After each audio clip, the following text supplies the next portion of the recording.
Hey, any of y'all used that new Twitter lately? Dude, it's fucking trash. Wait, there's a new Twitter? What the Yeah. It's like, dude, I got a spoiler for something that I don't even remember what the fuck it was, and I was just like, what the fuck is this shit? I've been sitting on watching the new part of Attack on Oh Titan. no, Tyler! I'm like going through the list. I'm like, who the fuck are all these people? And Willer, if you don't know, there's a For You and a Following tab. No, I know. Oh. So Yeah. the way the new Twitter works is you Okay, have yes, your I know what you're following talking about. tab that is only people you follow. There was a For You tab before, if you guys will recall, but it was mostly like if someone you follow likes something, it pops up there. So it's Yeah, that's how I know Willer's deepest, darkest desires. Yeah. shut up. That we don't. Not everything needs to be logged on the podcast. This is how we all found Red. No, I found her by my own means, but anyways, the new For You tab is kind of like a curated engine of just giving you anything it thinks you're interested in from anyone, and it's crazy. Like, it's so annoying. I'm deliberately not on One Piece Twitter because it's a nightmare, and I'm getting so much One Piece stuff, and I'm like clicking to like. You can do that thing where it's like, please don't show me this person's posts very often, but like, they don't take that suggestion very often. And yeah, I'm getting a bunch of Attack on Titan stuff as well, Tyler.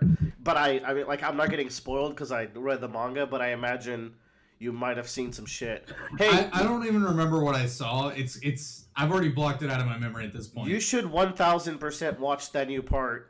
So I realized it's on my to-do list because I realized it was just a part. I was going to I didn't know what to do. I was sitting there. I was like, should I wait for a few weeks of the season to pan out? But no, it's literally just a part. It's a big hour-long episode, and Joe. It took them 2 years to make a part. Joe, that episode covers everything from no. You're not gonna understand anything I'm saying. Everything from the freedom scene to like the cool Hanji stuff to the beginning of like that final bit. So that is literally all the best part of the final arc in one episode. It's basically cheating. Like that episode, I haven't watched it yet, but it must be probably the single best Attack on Titan episode. Damn, they're gonna do it. They're gonna make people like Attack on Titan's ending because they decided to make it one big thing. Maybe. I mean, I'm softening up on it as like I actually reread the last chapter kind of recently, just real quickly, and I was like, yeah, I still don't like it, but I don't hate it with all my heart because everything leading up to it is still pretty solid. Listen, I don't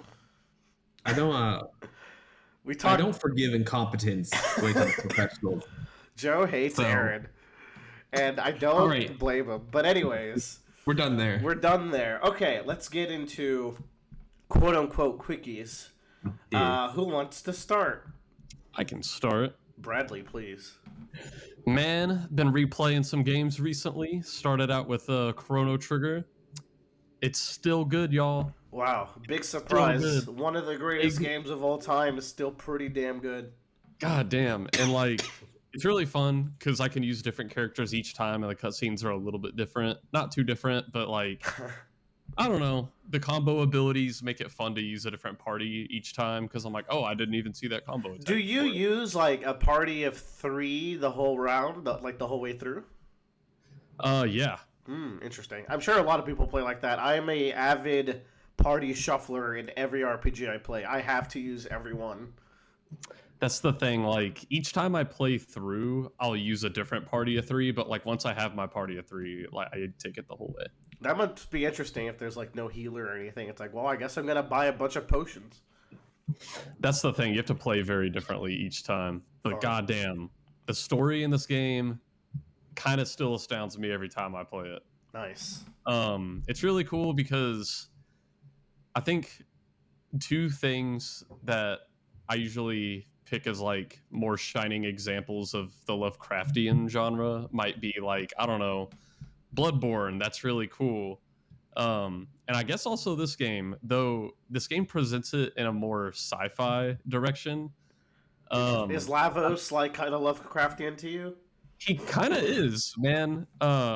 because you know what? He lands, and then it's like this alien thing that has a weird amount of knowledge of how humans work, even right when it lands. Like, I don't know, the queen in the ancient kingdom tries to tap into it, and the second she does, her behavior's altered in a very subtle way that like most people in her kingdom can't tell, but her direct family is like, that's not our mother anymore.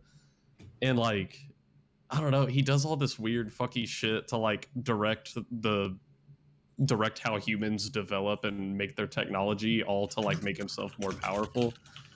And it's all in the background. It's just really cool. I didn't even pick up on a lot of that, I feel, when I played it. That's the thing. God, like there's even like hidden rooms and NPCs and shit I got this time that I didn't even ever meet before. So, I like Chrono Trigger. Everyone should. But what I also like is Hi-Fi Rush. Yeah, did you end up beating this, or is it on the back burner now on your Kingdom Heartsing? No, I did not get to beat it. I played through the first few levels, and I am going to beat it. It was unfortunate that this game came out in February when every other game on the planet came out. They really did. That was a weird month. But dude, I told you this months ago. You did, and like, let's give Joe his W. He said this, and we're like, nah, you're crazy. But no, he wasn't. He was right. but dude, Hi-Fi Rush lives up to the hype. It's really goddamn fun visually, but also like once you really get in the groove and you're like moving to the beat. Oh, I don't know. Feels amazing. One thing I should have mentioned when I first talked about it is like when you're fighting in Hi-Fi Rush, because you're doing attacks to the beat and your attacks have like very distinct sounds, it feels like you're making your own remix music with your attacks. I don't know if you feel that way. No, it kind of does, because like different particular combos will have different guitar riffs. Yes, and I like how all the combo finishers like shoot like, you know how they all shoot that pinkish projectile. Yeah. Or like magnet pieces. They all shoot it in different ways, and it feels really cool. I don't know. The movesets are also just really cool because aside from what you start with, you can buy extra abilities, and so it's like, oh, you know, how can I chain this one into this ability? Yes. So, I'm assuming, I don't know if you got to the point where you get a parry and a partner yet. Yes. I think that's like mission 3 and 4. That's when stuff really starts spicing up, because the game gives you like Marvel vs. Capcom assists, where you call them out and they do their attack, and then they go on a cooldown, and the cooldown depends. And that's the thing. I was already having enough fun with the combo system, and then you get your little assist you can call in to shoot the gun, and I'm like, okay, there's probably a million more things I can do now. I know, and you can do the magnet zip, and you got the parry changes everything. That's when the game really starts spicing up. So I think you're about to come into like the really good shit if you're like around mission 4 or 5 or whatever. Yeah. But I also really like the moves you unlock with the partners. I don't know if you've played around with any of those, but those are really cool. It is a badass game. Everyone should play it. Everyone should play it. Everyone, including you two. Bozo 1 and 2. I had no money last time. I'll play that. Give me. Bozo 3. I'm gonna wait for it to come out free at the end of this year. Damn. On PS5. That literally will never happen. Yeah, it's a Microsoft exclusive. You know, it might come out on the Switch one day, because Microsoft and Nintendo are kind of buddy-buddy. I'm done with the Switch. Man, but you're playing Metroid Prime, you liar. Okay, that's different, and we'll talk about that. Okay, we'll talk about that.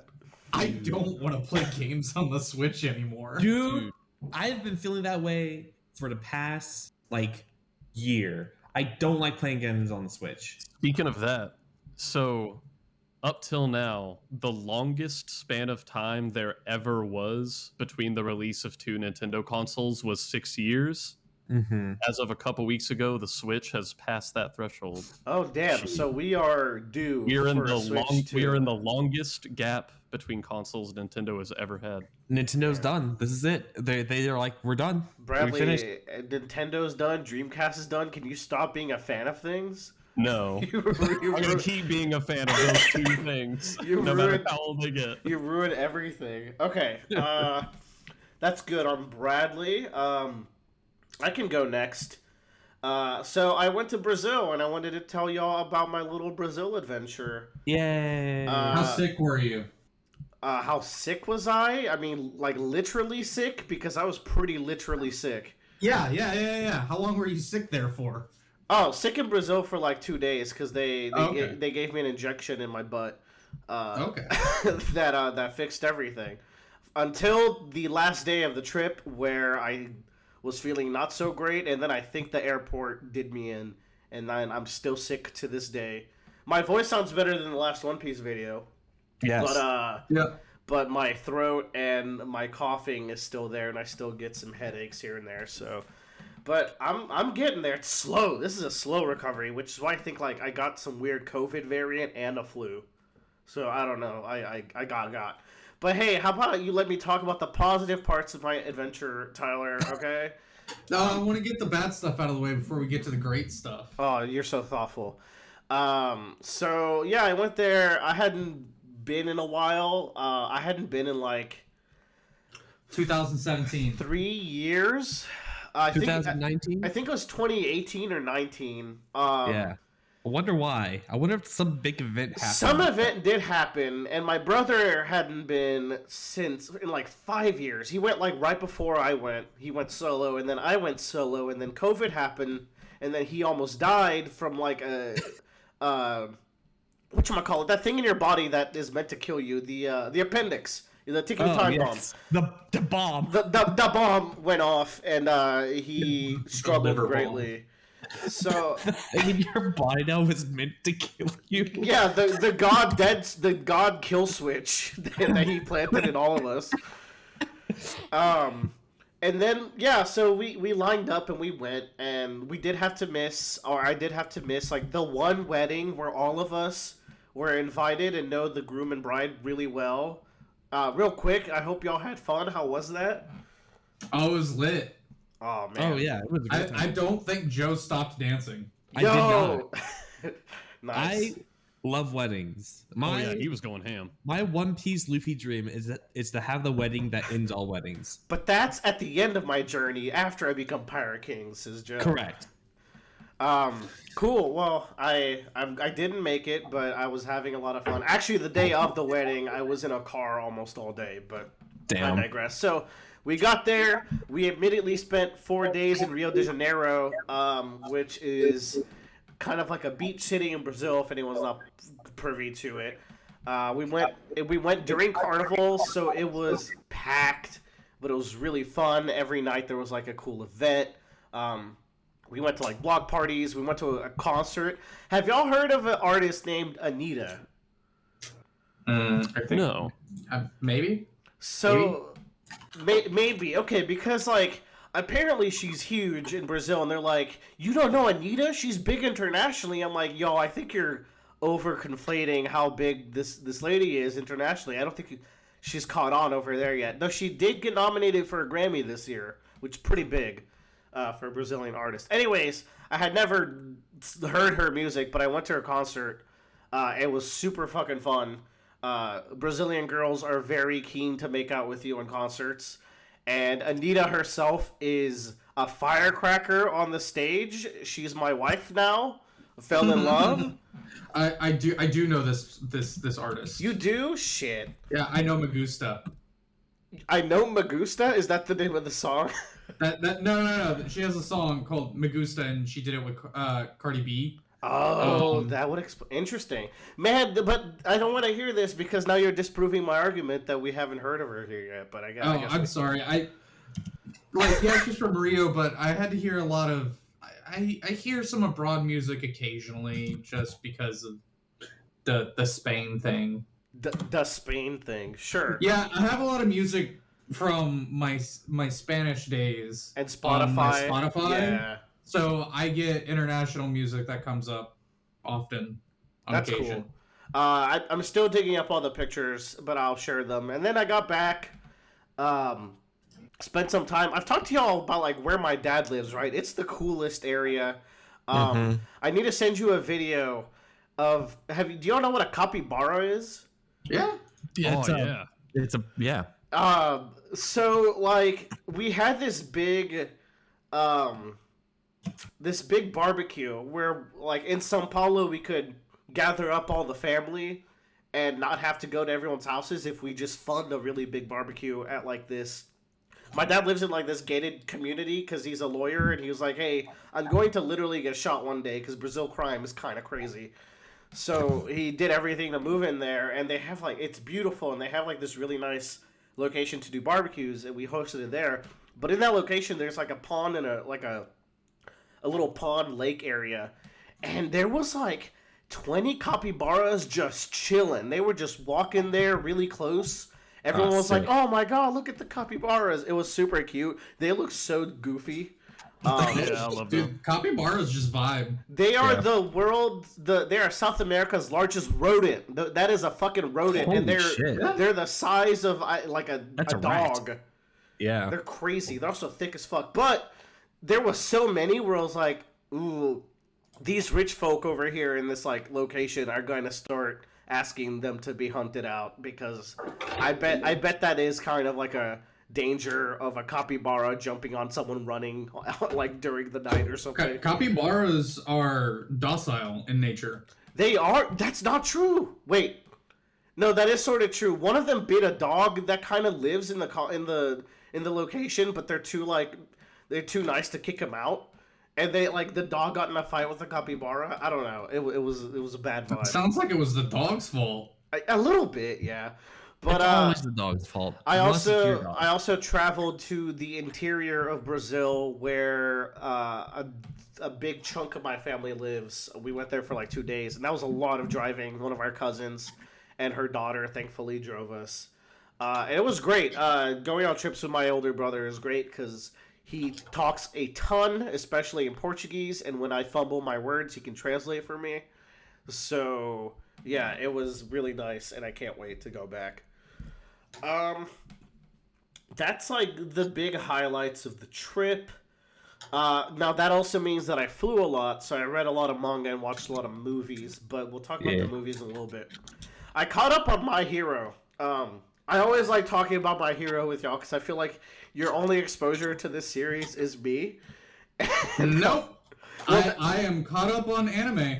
Aside from Tyler, but from the manga stuff, here's the thing, Tyler. You're not in the arc yet. You're not in the final arc yet. I'm not, but I'm in we'll talk about where I'm at. Yeah, yeah. And then like My Hero, there was some very hype stuff. My favorite character came back after not being in the story since their introduction. So that was really cool. Who the fuck would that be? Do you want to know? Is it the American hero? No. It's yep. Gento and La Brava come back in the coolest way. Yo! It's actually like, oh my, and then I checked up on the reaction. Way too much effort into those characters for like a small mini arc. But it paid off. And like there's cool stuff. The problem with the manga right now is that the main antagonist, All for One, is so fucking lame. He's really getting on everyone's nerves, and he's just not working as a main antagonist. Never has. And he kind of did as like a threat, but now that he's doing stuff, it's lame. I don't know. But anyways, it's a mixed bag as always with they're gonna Naruto it, and I'm gonna tell you this, Willer. Black Clover is doing Naruto a whole lot better than My Hero.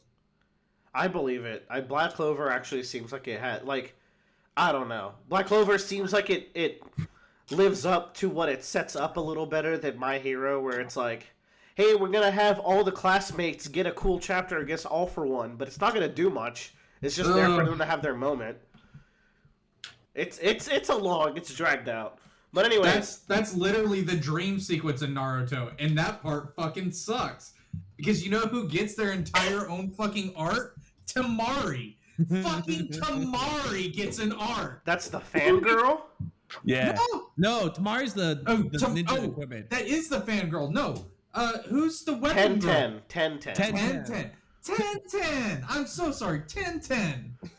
That's Tamari fights 10-10. Yeah, just beats her ass. Yeah, it's one of the first of the Chunichi exam. What's it called? Oh, Chunin exams. Exam. Yeah, I think Chunichi is like Japanese for nerd, but anyways. 10-10 gets an art.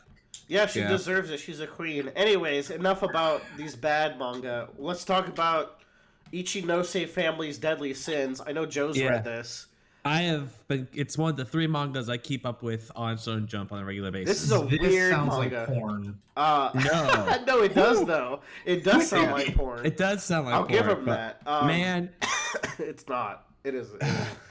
It is torture porn. Actually, you're right about that. yes. Man, that first arc is wild.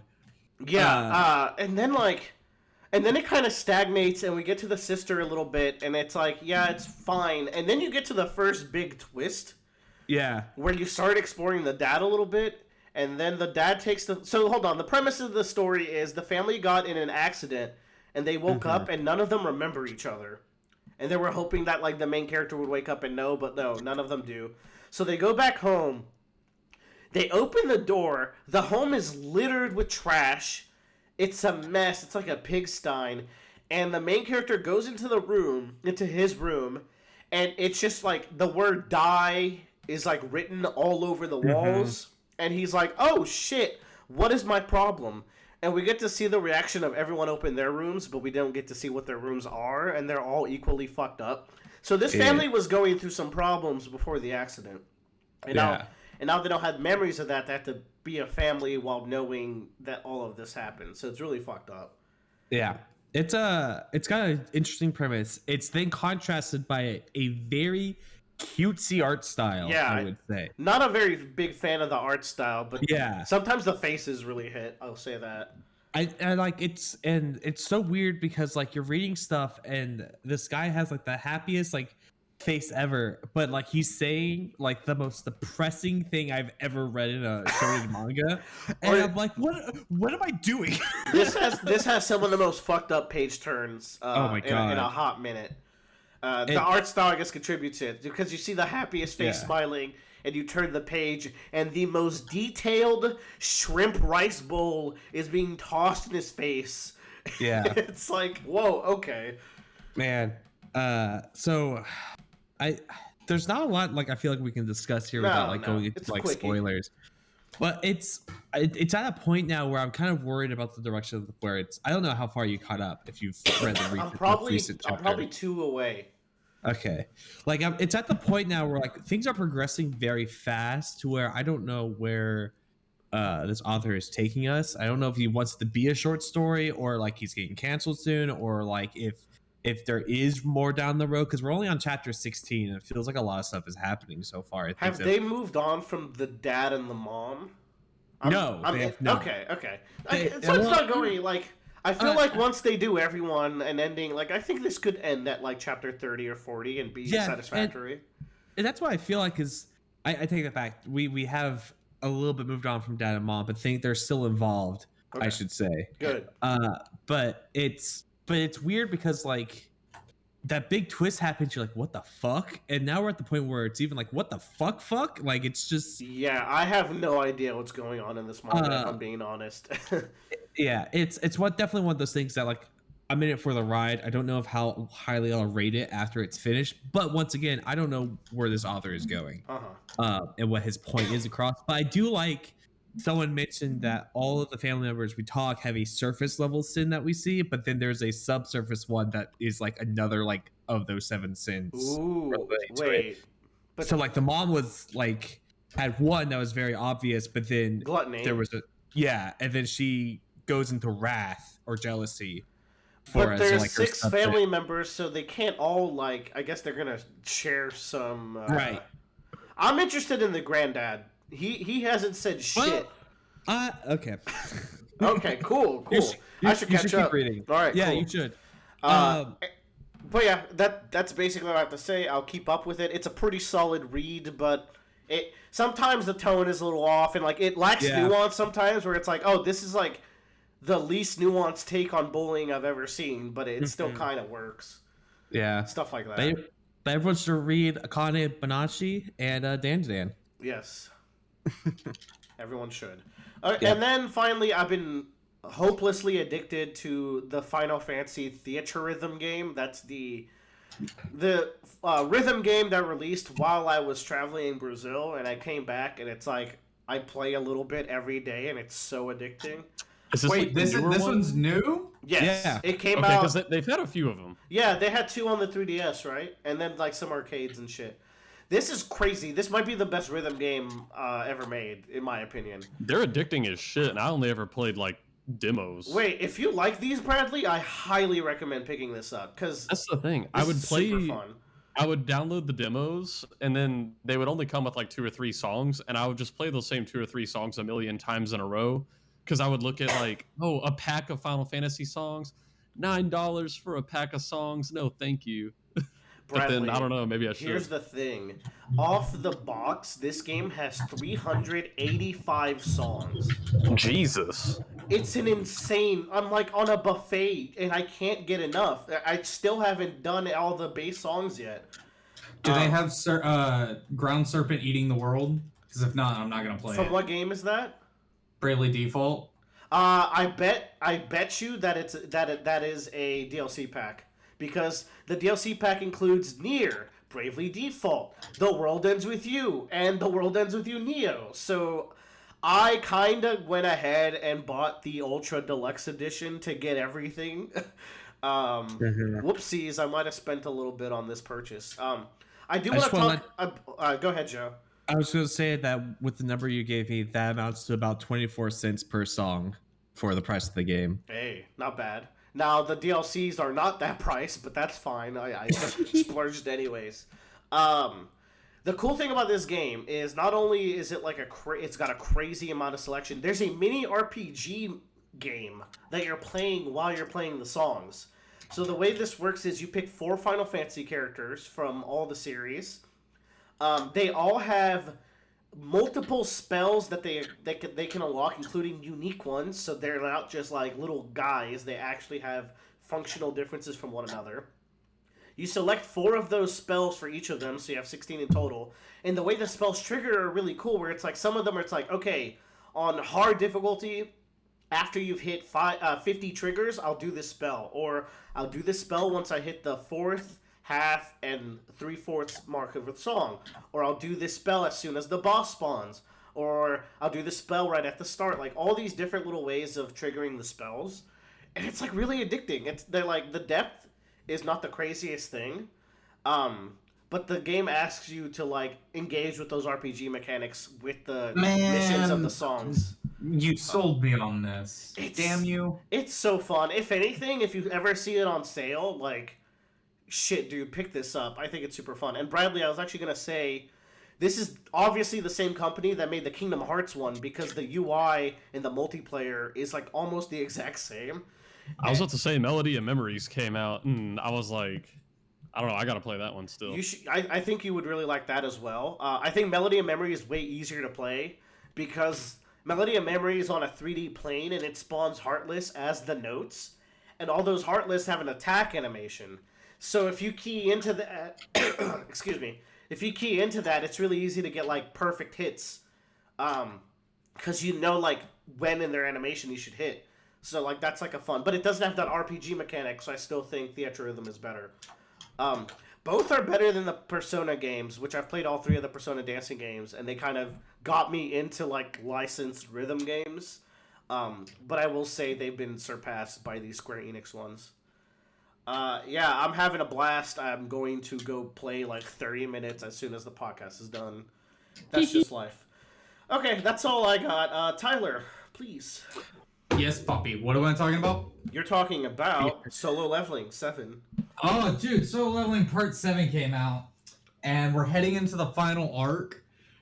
This has been an interesting web novel turned manga turned audiobook turned light novel that I'm reading or listening to. Yeah, it's neat. It is literally just power fantasy book. But it's professional level audiobook, and it's fun, and you like when the reader goes... The anime adaptation is... Yeah, this is the guy who does the sound effects. Yeah. And it's cringy, for sure. But he does a good job. He does his best job. I really like his... other than the sound effects, which I think are a little over the top, or too much, his voice is really good. He's a professional, so he gets paid to do it. Yeah. And then the anime adaptation should be coming out this year. I'm actually really looking forward to this. I think it's gonna become one of those really good anime adaptations. I'm really hoping it surpasses Tower of God as a web novel adaptation. I think people are looking forward to it more. Like, so I knew everybody who read like Chainsaw Man was like, I don't know, maybe it's just us, but I felt like we were kind of groaning about an anime coming out. We were worried about the implications, and I think we were justified now that it's over. Yeah. This one's so there's a little bit of romance in it, but there's no waifus. It's literally just the main guy. But he does have a bromance, which I look forward to seeing in anime. I think it's going to be good. I think it's at least anything. It's at least going to be very entertaining. There's no character development. There's just plot development and world building and guy kill guy, and there's cool action, and that's about it. Guy. The Tyler special. Yeah, it's great. I mean, I told y'all, I got to a point in the last book where I was like, I wish there was some character development or like... I do remember this. Which is crazy. Yeah. I wish the character got pushed, which he doesn't. Everything comes a little easy for him. Everything comes very easy, and I get it. So I'd say, extremely shonen in that regards. Yeah. But otherwise, it's not the worst thing I've watched. Like Record of Ragnarok exists, so I think I'm good. God, I hate that thing. But yeah, that was pretty good. Dead Cells Castlevania update came out. Yeah, you've been playing that. That looks sick. Dead Cells is the one roguelike that got away from me. I distinctly remember one day sitting in Discord chat and Tyler just going, I fucking hate this game. I can't beat this fucking game. He's talking about Dead Cells, and he's like, I quit. And I was like, okay. By get away from you, does it mean it's too hard? It is too hard, Willard. Damn. Yeah. Tyler does not say that about roguelikes. Yeah. This game is fucking insane. And I'm bad at it. That's what's frustrating. Is I don't think it's that hard for some people. But I know definitely compared to like the what was it? Like Returnal crowd and Hades crowd, they probably would beat this game the first time and be like, oh my god, I beat it. And I'm like, bish, that was the tutorial. Like, you ain't even in the real game yet. Yeah, so I came back to this. I've already beaten... So I beat level 0 and I beat level 1. So now I'm on to difficulty level 2 out of 5. You're making progress. 6 total. You shouldn't beat yourself up too much. Yeah, no, it's weird. We were talking about how we don't want to play anything on the Switch anymore. And this is the game I played on the Switch. And I'm playing it on an Xbox controller now. And it's just 2 different worlds of Do y'all not like the simplicity. Switch Pro controller? I don't get y'all. I didn't have a Switch Pro controller when I played Dead Cells at the time. I don't like the Switch, period. I don't, you're a hater. You become that guy from Twitter. Oh my god. I just think that it's too slow, and it's just there's just not a lot of power in it anymore. Not every game needs that though. You guys are being It weird. doesn't. It doesn't. Yeah, but like even the games that don't need it could use don't perform well enough. Yeah, I guess. Yeah. Like I would say y'all don't even One like... Step from Eden, which is something I played religiously on the Switch. You like playing it on PS4, you're like, you can distinctly tell this is just way better. No, it's true. It's true. Fair. But like, yeah, anyways. Like I'm playing Dead Cells and this is just a pixel game. I'm just like, this just performs way better. I just don't have any reason to play anything on the Switch that isn't like a Switch exclusive. Look, Yeah. The reason I need the Switch to be stronger is because years ago the Genshin devs said it would be coming out on Switch, and it is still not out on Switch. It's coming out as a cloud game, I can tell you that. Oh Christ, Joe I just actually remember nailed it. like The first day I booted it up on PS4 when it came out, and I used Venti's Ultimate, I was like, I don't know if this game's gonna run on Switch. Oh, that is really funny. To be fair, I'm also at the point where it's like, if there's a game that's on multiple platforms and I don't want to play it on the PlayStation, I'm gonna get it on the Steam Deck. It kind of put the Switch in a very weird spot, if I'm being honest. Where it's like, that's the thing. Like, thanks to the Steam Deck, the Switch can't just coast on being the Switch anymore. Exactly. That's the other thing too. Is that like I look at the Steam Deck because there are a few games that I'm just like it'd be really nice to play this on the go or like just being able to like play in bed, but like the Switch just doesn't have that power I think anymore. And like I look at the Steam Deck, I'm like it's pricey, but you know I could play everything it's on the Steam and more with the Steam Deck. Yeah, I've been using that a lot in the PS4. I've only been using the Switch to play some Unite and Metroid these days. Yeah, I haven't played my Switch in a long time. I was playing some Final Fantasy, Fire Emblem over the break. I forgot when I was playing it, but yeah. But hey, Breath of the Wild 2. But anyway, I may not get it. I need to get it just because I need to know. I have to get it. I am not getting it. I'm really afraid that this game is going to be a successor to Skyward Sword, and I did not like Skyward Sword. Damn. I like... And Bradley hates British Zelda, so he might not get it just for that. Because he's like... Because she bothers him too much. I might be the only person. That's the one reason. It's the one. I'm just more like... what you said previously. It's like I've played so many iterations of like Breath of the Wild have come out that are more mature, harder, and just kind of evolve the formula that unless like people say like this thing is better than Elden Ring, I don't really see myself like getting it because it doesn't. I don't know. And like I playing Breath of the Wild beforehand, like I even got to a point where it's just like I don't feel anything playing the game. Like I just got to a point where it's like I'm wandering around going from spot to spot, and I think we all hit that point a little bit, if like from what I remember us talking about that game. Yeah. I don't know, man. I'm ready for Nintendo to unveil their next big thing, but I don't think it's gonna Switch 2 needs to happen. Yeah. Anyway, Tyler, Blue Lock. No, Castlevania, sorry. Dead Cells. The update's pretty cool. I already beat Death, and like there was already a clock tower in the game that was inspired by Dracula's Tower, and they make references. Like Alucard makes, he's like, "Oh, it's very convenient that you already had a clock tower in your game," and that's been there since like the early access version of Dead Cells. That's cute. That's pretty good. But it's been good. There's a lot of. It has 2 Everybody's Here updates, which in both of those updates it. Like brings in characters from other roguelites. Yeah, like Shovel Knight's in it, right? I haven't gotten Shovel Knight yet. I love Shovel Knight. He's my boy. So Everybody Is Here's updates. That would assume that the first one didn't get everybody. I guess everybody is a word we just throw out there. Copyright rules exist. Yeah, I know, but it's just funny. It's funny. It is funny. So I have the Hollow Knight sword, but see, here's the thing: is I'm not really sure because this game is filled with like puzzles and shit and like world puzzles and stuff. Like there's an entire level in the game you can't get to unless you unlock a certain cosmetic wardrobe and then wear it back to that level to open up a door.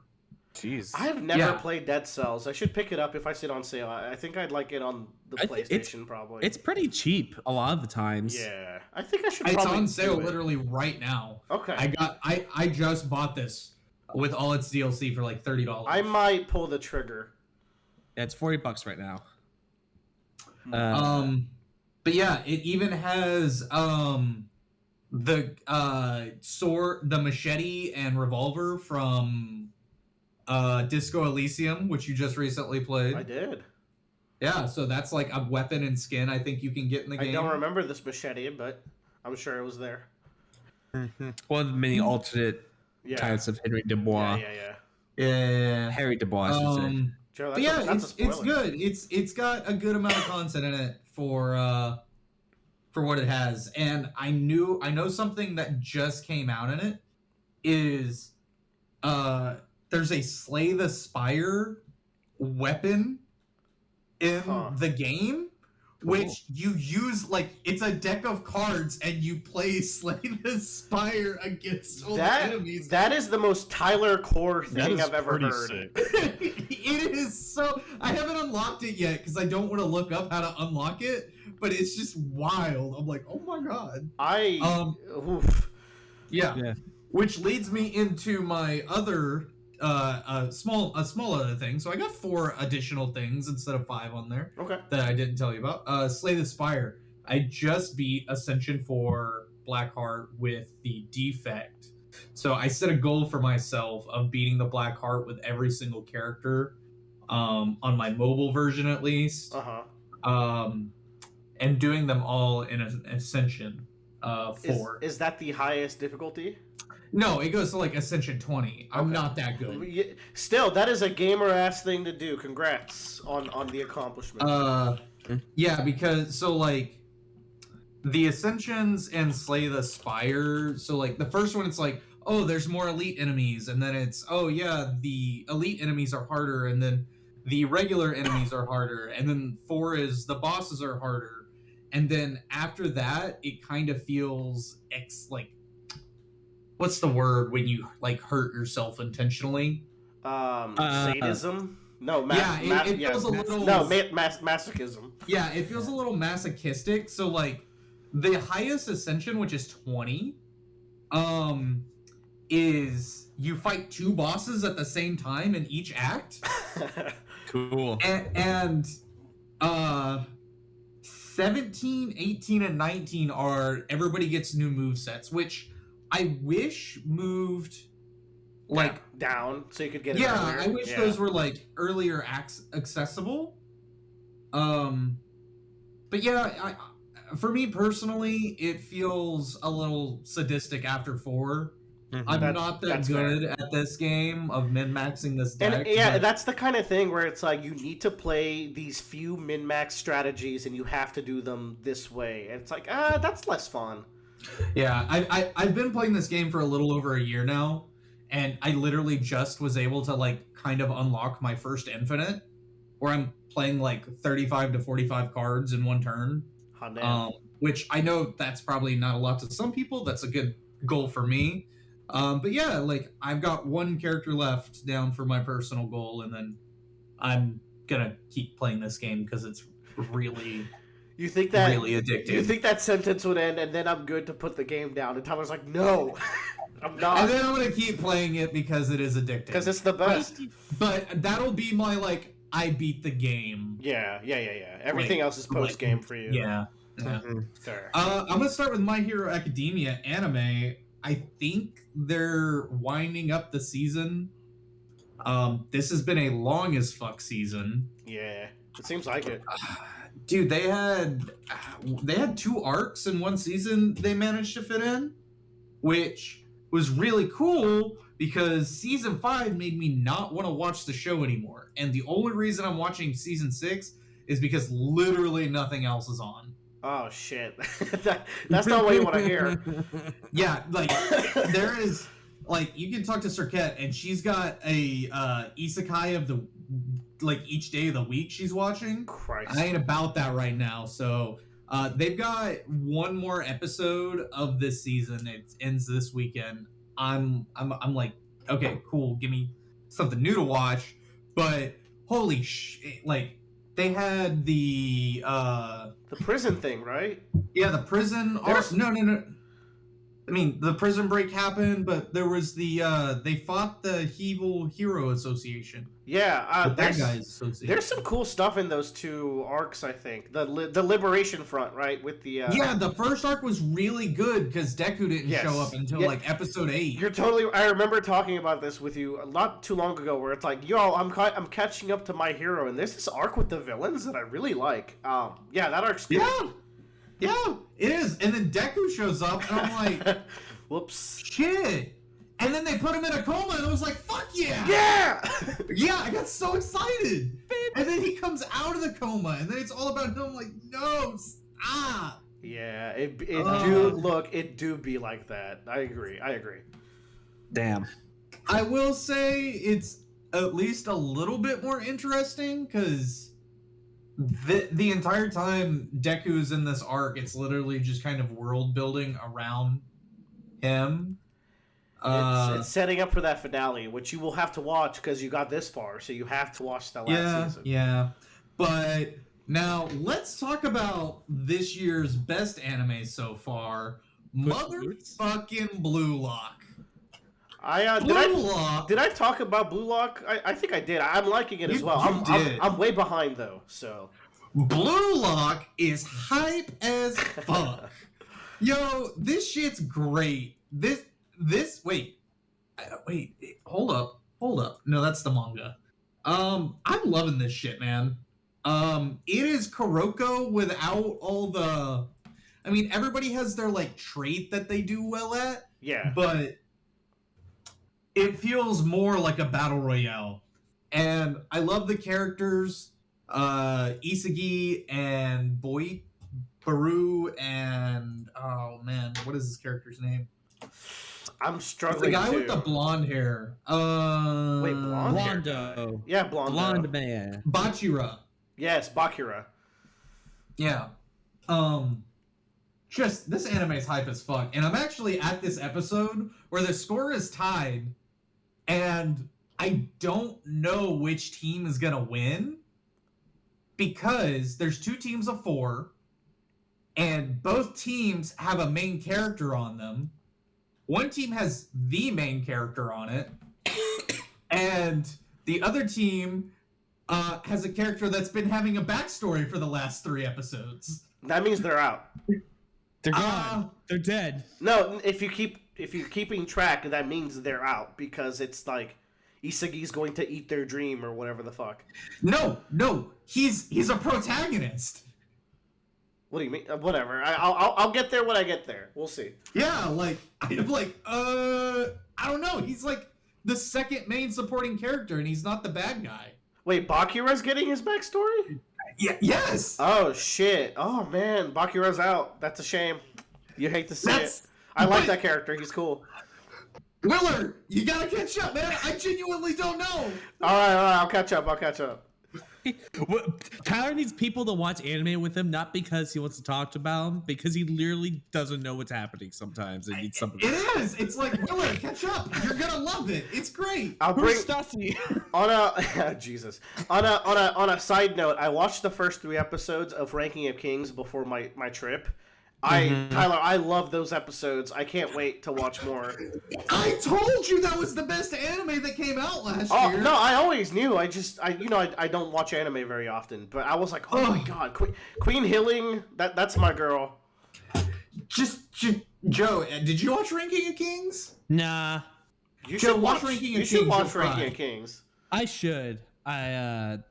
Yeah, but Joe's becoming like an 80-year-old man where he's like, I hate that thing. It's true. I have become crotchety old man in my life. That's because you sit inside and work all the time. Stop. I know that is the problem. The problem is I have to do that to live. It is important. You should. So I will say this: moving to Austin has immediately improved my quality of life. Oh yeah. Like trifold in every single bit of the way. Everywhere I go has green around me, and it makes me really happy. There's trees everywhere. I love it. Austin does look very nice compared to Dallas, I think. Willard, I've lived here for a month and a half. I apologize for anybody if I participated in any way convincing you to move to Dallas. Oh no! I remember that my family all died, and I was like, "Hey, I should go be near them for a little bit." So okay. Just making sure, because I'm sorry you live there now. That sucks. Hey, fuck you, man. I have a great time, but it's fine. Yeah, that's because y'all don't. That's what people who, that's a very Texan. That's thing the to copium. That is the That's the It is the copium. copium. I didn't just go out last weekend and got wasted and had a great time at emo night. No, that was terrible. I also didn't go karting, and that was a terrible time as well. You're right, Tyler. I had no fun here in Dallas. Joe, I haven't even done anything, and I'm having a great time. I'm the opposite. I want to have no engagement with anything, and I'm chilling. Now you're talking. Plus, I've been dying. So What is that dying? Anyways, Joe, that's all my I quickies. believe that is your quickie at minute 50. yes. Let's go, baby. It's go. So for me, let's see. I did some things that I checked off some things. I watched the Northman. Oh shit! Did you like that? That seems like a Joe movie to me. I did like it. I have come to a realization about Robert Eggers movies where like I like his movies, but I don't love his movies. I concur. I like the. I would give like the Northman a 4 stars, but I don't love it necessarily either. I keep watching him like, and they're especially the Northman's what finally clicked. It's just like he's like, you're doing a lot of things that I really really like, but there is something about how you write stuff that just throws me out of it. Do you not like the dialogue, I guess? No, the dialogue is fine, except for one scene, in which I was like, that's a bit heavy-handed. Because I go back and forth because, like, it's written in a way... Do you mean the scene with the mom? Yes. Okay, I get you. Because it's written in a way that's very much like an old Homeric epic, where it's like this old style. They didn't really know how to tell a story, so it's very blunt. And, like, the language is kind of very straightforward, and it's very sudden, and like I think that's kind of cool. But in terms of what a movie is, it is a bit distracting. We're kind of meandering a little bit about some things. Let's just kind of keep going, or like there could have been a better way to explain this plot twist that happens in the movie. Okay, how do you feel about the scene with the Valkyrie and Odin? Wow. I don't know. Like that's the other thing too, is that like I liked it because I don't know what happened in the plot actually because of the supernatural elements. Yeah, but that's the thing is like I kind of want him to pick a lane, right? I see. I like there's the other scene where like he digs in a hole and he goes in and then he fights Dark Souls, yeah. Yeah, and then he does it and you're like, what? Why did we do this? Like it kind of feels like he just had to throw in like On the other hand, Joe, there's so many directors and writers who pick a lane. Let him cook. I know. That's the thing about Robert Eggers is that like I'm letting him cook because I'm like, you're gonna produce something that I'm going to actually love to death. But if we compare it to the Green Knight, I think we're both Green Knight stans. Yeah. But you two should watch the Green Knight again. Reminder, it's so good. But I'm gonna probably. I wanna watch Cum. There is Cum. Yes. It looks like milk. But I have high hopes that he is going to like actually make something that's immediately going to go like that's my new favorite top 10 movie of all time. Like I know it's in him. I'm just waiting for him to do it. It might be Nosferatu, which he's making with. Oh yeah, that looks cool. Okay, I didn't know that was him. I will watch. Yeah. Also, I really like how he uses Willem Dafoe. Once again, that man is actually probably partially insane. Yeah. But I like him in all the stuff he's been so far. Yeah. I think Willem Dafoe is awesome. Willem's fucking great. He's awesome. I did that. I've been playing a lot of Street Fighter V. I play about 3 or 4 hours every night now. And you haven't challenged me yet. It sounds bitch-made to me. You've been dying, and I'm only in bronze. It took me 4 years, but I finally climbed my way out of rookie. Oh, dude, I'm barely gold. I'm like on a gold-silver platter. It is very hard. Like, Street Fighter competition is fierce. It is fierce. But, it's one of those things where, like, I feel much better in climbing, and, like, I feel like I actually make improvements in my fights. Whereas you don't hit floor 10 and stagnate or have to deal with arcade cabinets. Yeah. I feel like with Guilty Gear, it definitely came with like a lot more knowledge checks were in that game. So you could like if you found someone that didn't know how to 6P the cross up or to mix up, eat them alive. Yeah. And there's some stuff like that in Street Fighter, like I don't know, M Bison, but hey, Yeah, Street Fighter is more frame data, and you will lose the knowledge check a lot, but you won't lose 50% health every time. Yeah, So it's I've been having a good time, but man, it's funny because you run into some bots. Like I ran into a Fong bot that just did like his double overhead thing. Yeah, you what's know up with those guys? I think they're just grinding like FM, like the fight money. But it's so funny because like he just walked up to me and I just threw him the entire time and it was great. So I've been just doing that a lot.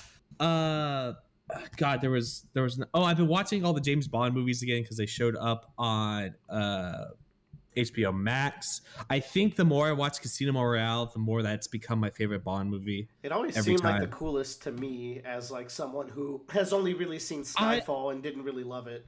Yeah, I think Daniel Craig's James Bond has a really good character arc because it starts with like Casino Royale where he stays very distant and then he falls in love with Vesper, but then Vesper betrays him. So now he's like the whole story of Daniel Craig's James Bond and that those arcs of movies, if you watch them back to back, is that him trying to like actually relearn to trust women again, I guess. And they're like, all right, cool. James Bond has a bit of an arc that he goes through and that's really nice and then it accumulates in No Time to Die. But more importantly, I've been watching some of the old Roger Moore and Sean Connery movies. Number one, those Sean Connery movies are worse than I remember in terms of misogynism. They're not very 2023. Oh no! Like there are multiple times where Sean Connery just like sexually assaults women in those movies. There's a scene where he quite literally like tries to make out with this nurse, and he's like, "No." She's like, "No." I'm like, "All right, good for her." James Bond, someone tries to assassinate him with a massage machine. He gets out of it and then says to the nurse, like, "It's your fault that I almost died. Now you have to have sex with me in the bath to make up for it." And she goes along with it. It's like, okay. You should have fucked me or else I would have not been in danger. Yeah. Roger Moore movies are a lot better, but man, I watched The Man with the Golden Gun, which stars the late great Christopher Lee. That one movie, if I put that on, you will be like, holy shit, this is a parody of a James Bond movie. Oh, like, I see. That era. I've seen clips of that era. Yeah, like it's like the guy's henchman is I don't know the proper word, the term, but like he's short. He's like Peter Dinklage. They use a very bad term. Little people, I believe. Yeah, they go with. Yeah. They use a very bad term in the movie. His name is Knick Knack. And I'm like, God damn it! Like, oh my god. But I've also just been kind of enjoying them, reminiscing about them in childhood. But I think that's all about it. I've been just doing a lot more painting as well. But yeah. Very nice. Did you go to another tournament for Warhammer? No, I think I might go to the one that's actually happening this weekend. This one's a bigger size tournament. So like the one I went like a few weekends ago was 12 people. Not 12 people, but I don't even mean the number of people. I mean like the size of the army. Like that was a 1,000-point tournament. This one's a 2,000-point tournament, so it's literally double the size of your army. So I think I'm going to do that this weekend, potentially. Tyler, did you go to a Yu-Gi-Oh tournament recently? I did. I went to a Yu-Gi-Oh tournament. Yeah. So the context, because everybody calls it the pedo deck. Okay. I started playing the Trap Structure deck support came out. It's not only a pedo deck, but it's also feet. So it's like it's got a lot going on. Okay, I liked it because it was an early concept of a trap-based deck 10 years ago, which that archetype didn't really exist at the time. It was a lot of like continuous spell card type decks. Paleozoic defend the towers. Huh? Paleozoic or whatever, those little shits that I have to use in events. No. This is way before them. Damn. That came out before them. Yeah. So trap decks are a 10-year-old archetype, and that's like when Bujin and Noble Knights and what is the Atlanteans and my goats. Yeah. Like those archetypes and Fire Fist and stuff. So yeah, it's cool because I like the deck, but I'm sad because it has a stereotype that comes with it, but it's not as bad as Dragon Maid stereotype, so I'll take it. Yeah, I'm with you. Sure.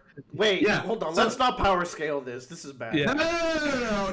The community agrees. Like, y'all tune in next time for Roundabou Cast, where we tier list the derogatory nature of Yu-Gi-Oh sets.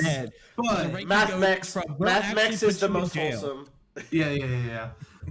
It's fun. I like the trap style of it. It's kind of it's a little bit unique right now. But it's odd because there is a hard tier 1 deck that everybody's obviously going to be playing, which is Kashtira. This deck, so Kashtira costs hundreds of dollars to play. And meanwhile, Trap Trick's structure deck is $30 for a maxed out deck. Like, you could probably put a couple of other high dollar cards in it. Like, a really good one, like tournament viable, probably costs around $90 to $110, which is not bad. And it is a direct number 1 counter to the best deck in the format, making it I think it's tier 1, but it's hard to tell right now. There's a couple of YCS regional events that are going to go down this upcoming weekend, and we'll get the results back, but it seems to be like a contender for a top tier deck. You've always liked that rogue shit, so there you go. Oh, I went to the Yu-Gi-Oh tournament. I went 0-0 and 3. Does that mean 3 ties?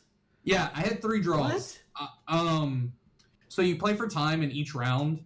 I only got to get to game 2 in each round. I was not stalling or slow playing. I haven't been to a real tournament in person in about 10 years, like exactly. So I was just kind of getting back into it a little bit. I felt bad, but everyone I played with was really nice. Oh, that's nice. They were really cool. It's a little bit janky, crowded of a card shop. It's like it's like the size of an old GameStop. It's not the... It's cramped. That is cramped.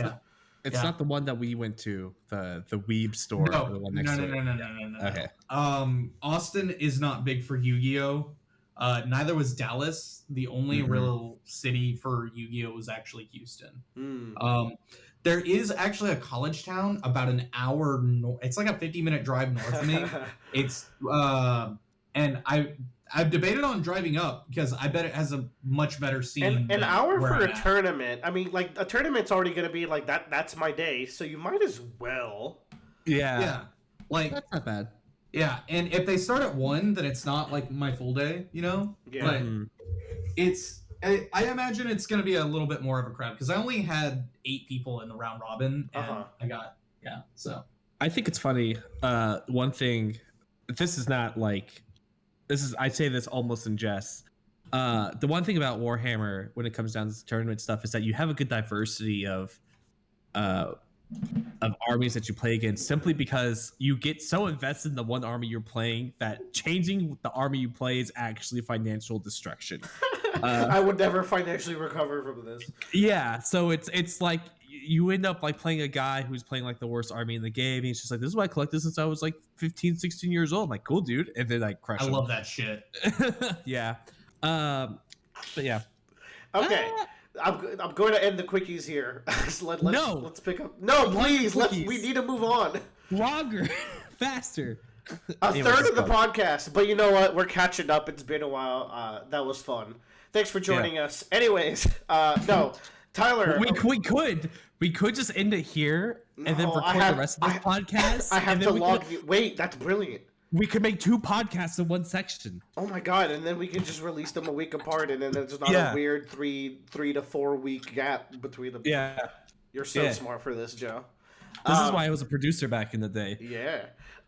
Bradley and Tyler, I've been playing Metroid Prime for the first time with the remaster, and I wanted to tell y'all about it. Yeah. Here's my big question.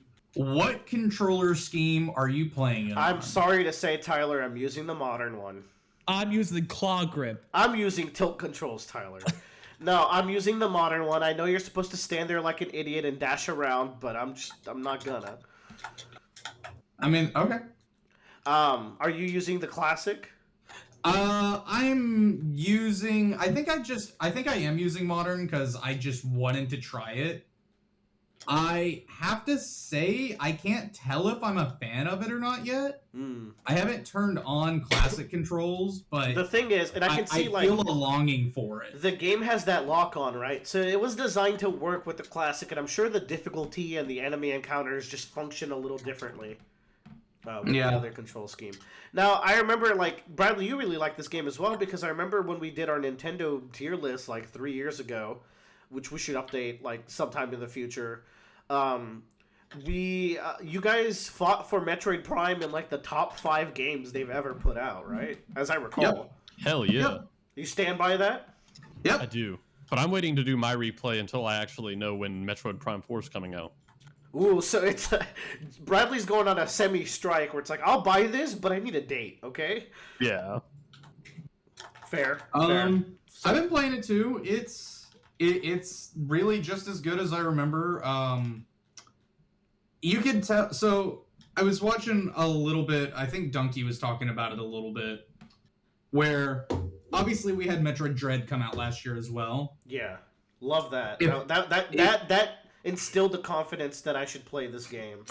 If you want like a really good combat boss fighting game, you go play Dread. I've already picked up on that.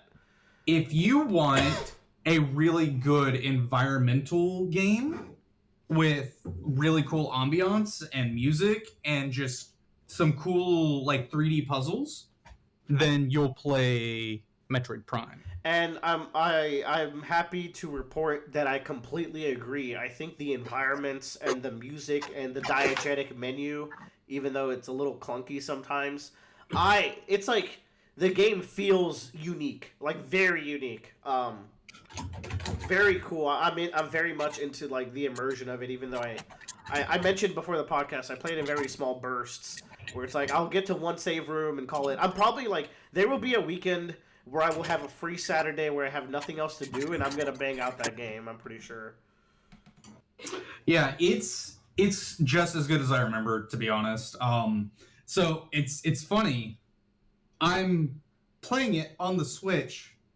And it's weird because this game is 20 years old. So this is its 20th anniversary this year. And I'm just like, I can't tell the difference in some parts.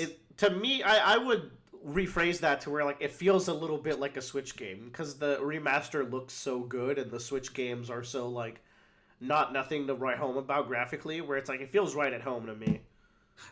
And it's crazy that like the remaster does look really good, but there are parts of it where I'm just like, my childhood brain cannot decipher differences in quality of the GameCube and this one, because I played this game a shit ton. How far are you? Because I just got the Morph Ball Bomb, so I'm really early still. So you're about to fight the first area boss. I am just a little bit after it. Cool. Well, I'm looking forward to chipping away at it. I will have it done by end of year. It's been great. The music is so banging. What the fuck? The music, it is one of the best ones. I see why people bitch about Dread's soundtrack if this is like what they were expecting. Oh, yeah. Like, dude, this isn't even like top tier music. Metroid Prime has good music, yeah. But like what do you think I was bitching about Metroid's? No, I get Dreads? it. They went. Yeah. They deliberately went for a different style. But this music, like the friggin' Orphean boss fight, I was like, yeah, fuck yeah. You get it now. No, I get it. I'm with you. I see the vision. I watched a bunch of movies on the plane that I'm going to quickly go by. I even have a timer. So movie block. Oh boy. Movie block, everyone grab your popcorn. It'll go actually really fast, as I always say. But this time's for real. So I watched Vengeance, which you guys have watched, and you both liked it, right? Yeah. Did I watch Vengeance? Yeah. You said you loved Vengeance. Yeah. Vengeance was about BJ Novak goes to Texas. Oh, shit. Yeah, that one's good. Yeah, it was pretty solid. I didn't love it or anything, but I liked, like, I guess the themes of like gray zones and like like gut feelings and like kind of things that you can't articulate or scientifically prove, and like stuff like that. I feel like was interwoven with like both the character, the podcast he was doing, the gray zone where the crime happens, stuff like that. How fun fact, I grew up in a gray zone. Really? That's why you lived in fucking real life South Park. Yeah. How long have you lived in Texas, Willer? I'm Since I was 7, so that would be 21 years. Okay. You go to small towns like that though, like seriously. So like, my cousins are from a place like that. It is tall tales. I mean, Bradley's from Abilene. That movie's in Abilene. Yeah. No. It's just about 4 hours south of Abilene. Oh shit! I thought it was in Abilene. Anyway, no. That's a different movie. Yeah. I think really if you know what that small town experience in Texas is like. I've driven by there. Yeah. I lived in Lubbock for a year, and like that's like only a level or two above that feeling. Mm-hmm. And Whataburger, all the cute Texan things, the bless your hearts. It's always there. It's always there. I just think it's a weirdly good love letter and critique of Texas that I really liked. As well. I like it's mostly a love letter. The critique I'd say is light. They don't even go into like as bad as it really gets in some of those towns. You're right. So the B.J. Novak was very kind. He wrote and directed the movie. I think it was like his first. So good on him. I was saying that the ending's a little wild, right? I don't know if that's like a hot take. I don't know how to feel about it. I think you're right there. I loved the ending. Yeah, I felt like it was extreme, but I didn't hate it. So I was like, it was fine. It was a fine. I also ending. think it was extreme, but I also thought it was fine. Yeah, okay, let's move on. I watched DC Super Pets. I was told this is a very good animated movie. This came out before Puss in Boots. I never do this on the podcast. Yeah. But I'm bringing this up. This is a DNF. On a plane, I could not finish it. Ooh. Damn. I was just not feeling it. I didn't see the vision. I didn't see what people liked in it. Don't recommend. Got about halfway through, started skipping around, stopped giving a shit of even doing that. Moved on to other things like playing Black Adam better? Black Adam's way better than this movie. But hey, that's a conversation for only us and Kelsey because the world's not ready for us to say these things. Sometimes you get those. Oh god, I watched something the other day that I was just like, I fucking hate this movie, but I can't remember what it is. Probably because I scrubbed it from my mind. But anyways, let's keep going. I watched Peanut Butter Falcon. Have y'all heard of this movie? I have heard of this movie. Hold on, and Bradley, you have as well. Yeah, is this the Shia LaBeouf movie? Yeah, Shia LaBeouf is a fisher dad the dad Shia LaBeouf movie is Honey Boy that I talked about previously. Shia LaBeouf is really good, by the way. He's a good actor. He's like a fisherman who gets in a scuffle with another fisherman and has to go on the run. Meanwhile, a Down syndrome boy escapes like an old folks home to go be a wrestler. They intersect. They go on a journey together, and they're mostly in the wilderness in where Florida. Like who fucking knows? It's the Wild West over there. They're running from these people and also like having like a wholesome coming of age adventure. I just watched his like I've been on a Hot Ones tear recently. Yeah, Hot Ones great as well. And I watched his episode recently, and it was right around the time when this movie was coming out. Right. Shia LaBeouf is like, he's an interesting dude. He's an interesting. I feel like he's a little bit, maybe the word's tortured, where like he was just a dude who was in dumb movies, and I think that kind of crushed him a little bit. Yeah. And then there's also the stuff where with his dad like really pushed him into the movie industry, and like if you watch Honey Boy, you get these sentiments of like. The dad, there was this weird love and manipulation with his father and the movie industry and all that. So yeah. Anyways, Honey Boy, Peanut Butter Falcon. It's solid. The girl from 50 Shades is in this movie. Yes, Dakota Johnson. She's very cute. She's very charming. They have a romantic vibe that is like very weird because it's like. she's like this person who works at the old folks home, and she runs into Shia LaBeouf at the gas station. Shia LaBeouf has been on the run for days, so he probably smells awful, and his breath is probably terrible. He's been bathing in the Florida rivers, and then they have like this meet cute, and I'm just thinking like this dude smells like ass right now. But it ends up cute enough. But anyways, solid movie. And then I watched Marcell the Shell with the Shoes On. This is the A24 movie about the little shell that is being documented by someone who moves into the house. You know that's like a very famous children's book? It is not. It is a YouTube's web series. Yeah. Oh, I thought it was a children's book. No, it's a web series. I love this movie.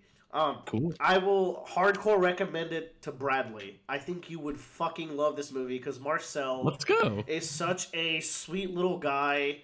But he's like, when you watch the trailer, it's like, oh, Marcell's gonna be like annoyingly sweet. No, Marcell's like pretty real. He has some like sassy lines and some like reality checks that are really good to balancing out like how much of a cute little guy he is. And the other characters are Dean, who moves into the house and he like notices Marcell's a living shell and starts recording him. The house is an Airbnb and Dean just went through a divorce. And the story is interesting because like I think the voice of Marcell is Dean's actor's ex-wife, and they did the YouTube short together. They divorced, but they still were able to collaborate for this movie, which is kind of a sweet story that they were able to hash it out like that. And the other character is Marcell's grandma.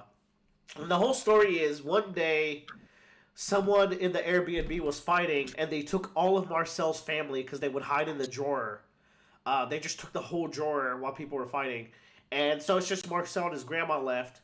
And it's just kind of like how they live their lives, dealing with the fact that grandma's old, dealing a little bit with Dean. Yeah, this movie is like a 5 for me. I absolutely loved it. And speaking of 5s, I watched Banshees of Inishern. I wanted to watch that last, like, Tuesday this is the only one I hadn't heard of. Yeah, Tuesday is like my movie night that I've put myself on, so I just didn't make the cut. So Banshees is a movie that came out this year. Whoever's typing a lot, maybe mute because it's a little loud. Banshees is a movie that came out this year. It was in the Oscar circuit, so it was one of those like alongside Tar that I talked about last time and Triangle of Sadness. This is better than both, and I really like Tar, so it's maybe one of my favorite movies ever. I have to think on it a little bit. The story is it's 1920s. There's in Ireland, and this movie's Irish as fuck. And there's a civil war going on, but these people are in the tip of an island that is kind of inconsequential to the war. Like, no one's going to invade the island, and they're not going to go up to fight. They're just there waiting to see what happens of the war. So they're just living their life. And Colin Farrell's the main character, and one day he goes to his best friend's house, and his best friend just doesn't answer the door, and then they go to the pub that they always go to, and his best friend doesn't want to sit with him. And it just turns out that the best friend does not want to be friends with Colin Farrell anymore. And it's like, wait, these dudes these dudes are like in their 40s, 50s, 60s. And like they've been friends their whole life and suddenly they're not friends. What happened? And you come to find out like nothing really happened.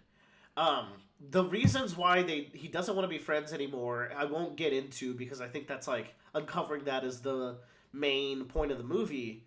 But they're really interesting. I could relate in some ways and not in others. It gets extreme. The level at which he wants to separate from Colin Farrell's character is insane. And the other primary characters are Rebecca Ferguson, who is just gorgeous as Colin Farrell's sister, and she's a fantastic character in this movie. And Barry Keoghan is Druid in Eternals. I don't know if y'all remember him, but he's in a lot of movies these days. Is he the guy that can control people? Yeah, he's the kid who can control people and like is kind of having like that internal conflict about not using his power. Actual interesting character I think in that movie. The most interesting character I would say for sure. He was also the Joker in that deleted scene in the Batman, which I found out later. Which I did not like his performance there. But he's in everything these days, and he's fantastic in this movie. He's kind of like the town idiot. Oh wow. This movie, Joe, this is a recommend for you. I think you would really love this. I'm gonna probably watch it tonight because Tuesday is my movie night. I'm gonna pop up some Let's popcorn go. and put it on. We need to do movie roulette soon, by the way.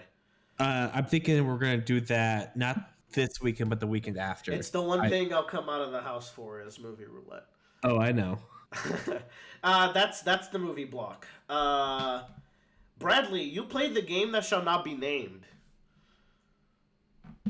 Right. And you know what? It's fucking fun. Oh no, Brad. So I will preface by saying that JK Rowling sucks, but we all have worked or currently work in game industry and other softwares, and I think we come from a place where it's like, we understand that a lot of talented people worked on this game, and I think we can kind of separate ourselves from how much of a dweeb JK is these days. Yeah. I also will state, yes, like creative integrity and whatnot, but I think there's also a point where like you have you need a job, right? Like I'm not saying I would have worked on this game. Like if it was like a job and I need like people in the game industry don't get to pick and choose a lot of the times depending on when they get let go to when the like a job opportunity pops up. It just is what it is. It is what it is. And like it's just sometimes you're just thrown into a situation where like this is what I have to do to make a living. And I'm sure they were very passionate. Yeah. Like, I'm going to work on my favorite childhood series. Yeah. But anyways, Bradley, tell us, I know nothing about this game, by the way, because no one streams it because everyone bullied people from streaming this game. So I don't know anything. Yeah, man, the exploration by far is the best element of the game. Like, I feel like I'm exploring Hogwarts Castle. And is it like fleshed out? Like there's a lot of rooms to go into and stuff? That's what I was really worried about is I'm like, how the hell do you make such a fantastical castle into an open world map that lives up to what people are expecting?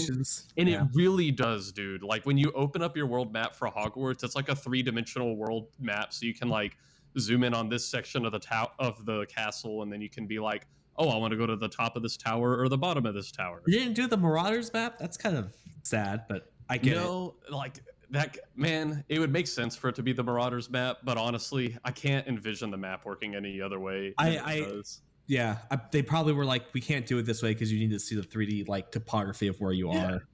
And they even have like cool in-universe stuff for the fast travel, like the flue powder where like you go into the fireplace and it teleports you. Well, there's like flue powder stations all over Hogwarts. Also, the map is way bigger than I thought it was going to be. I thought it was just going to be Hogwarts and Hogsmeade. It's also a shitload of smaller towns and wilderness and other areas around those two. Like, it's giant.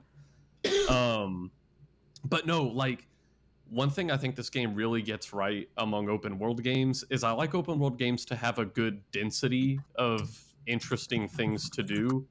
Because, for example, maybe in Skyrim, like there's a bunch of really interesting stuff to do, but if you haven't been somewhere before, it's like you have to walk through 5 minutes of wilderness to get there or something.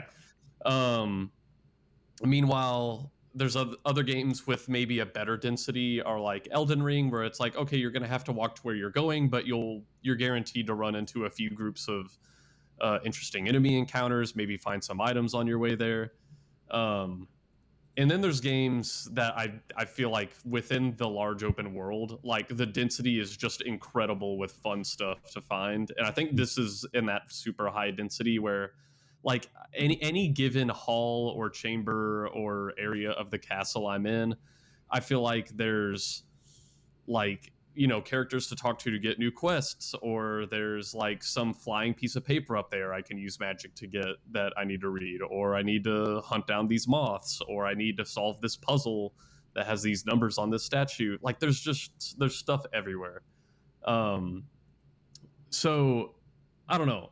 Even if you're not doing the story, the game is really fun. I think the only point that you might get bored is it seems like after like 30 or 35 hours, which at that point you've probably already like finished most of the story and stuff. Decent chunk of game. Yeah, but if you're trying to squeeze the rest of the toothpaste out of the tube as far as exploration goes, I don't know if like the rewards for exploring everything are necessarily worth it, because you'll eventually get to the point where it's like you explore something and you get the 80th piece of common clothing that doesn't increase your stats, and so it's like I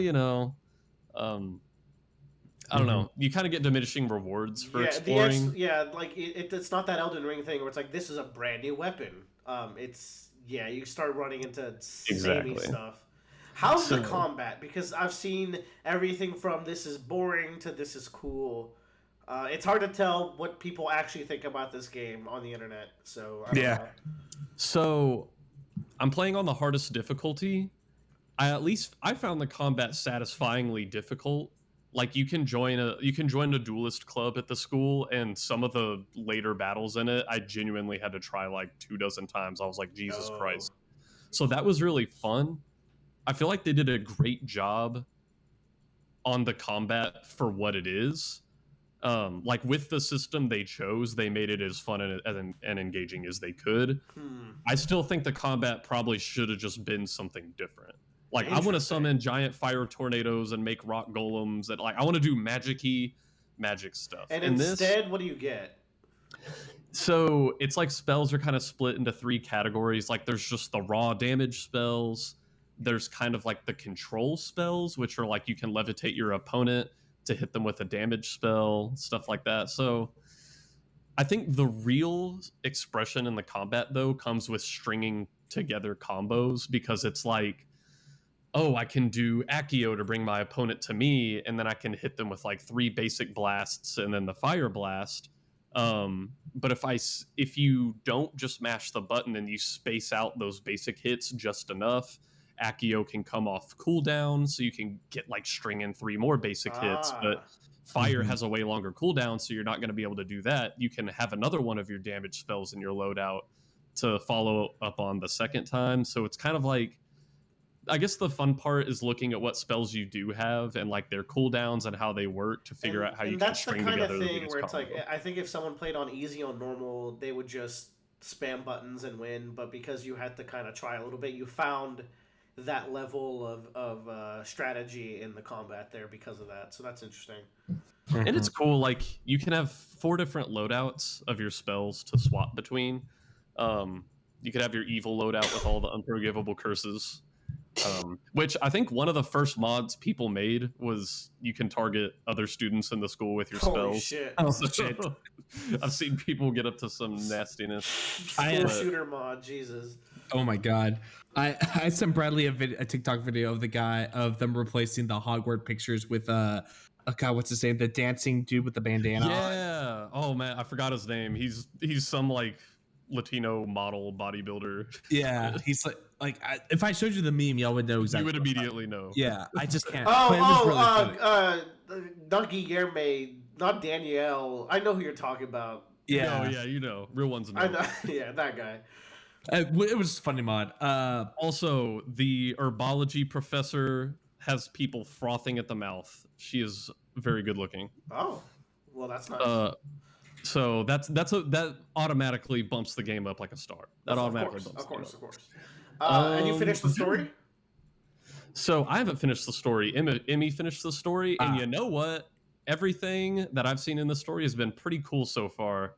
Now, one downside is that Harry Potter characters talk like the Harry Potter characters talk weird, man. They talk like they know they're in a book or something. They talk like I don't know if it's like Jules Verne. Like they talk like steampunky characters. They're all just so over the top. I just remember I got sorted into Ravenclaw.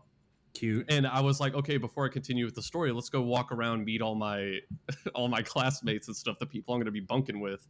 And the first dude I talked to in the Ravenclaw common room was looking out of a telescope, and he's like, sorry, there's no stars out today. Well, unless you count Sagittarius A, Sagittarius B, Lasquarius, Disquarius. I'm like, look at this fucking bazinga ass. I know, dude. I was like, this motherfucker needs to shut up. It almost made me wish I was in a different house, because I was like, dude, all the Ravenclaw dudes are nerds.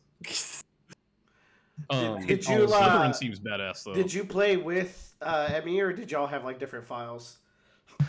So we had different files. She was up on the TV, and I was on my computer monitor on the I saw y'all late on night. the It was coffee cute. table. It was very cute, and so it was kind of cool because like she was in Slytherin and I was in Ravenclaw, and we have totally different common rooms. Which like the common rooms are actually pretty fucking huge. There's stuff to explore in there too.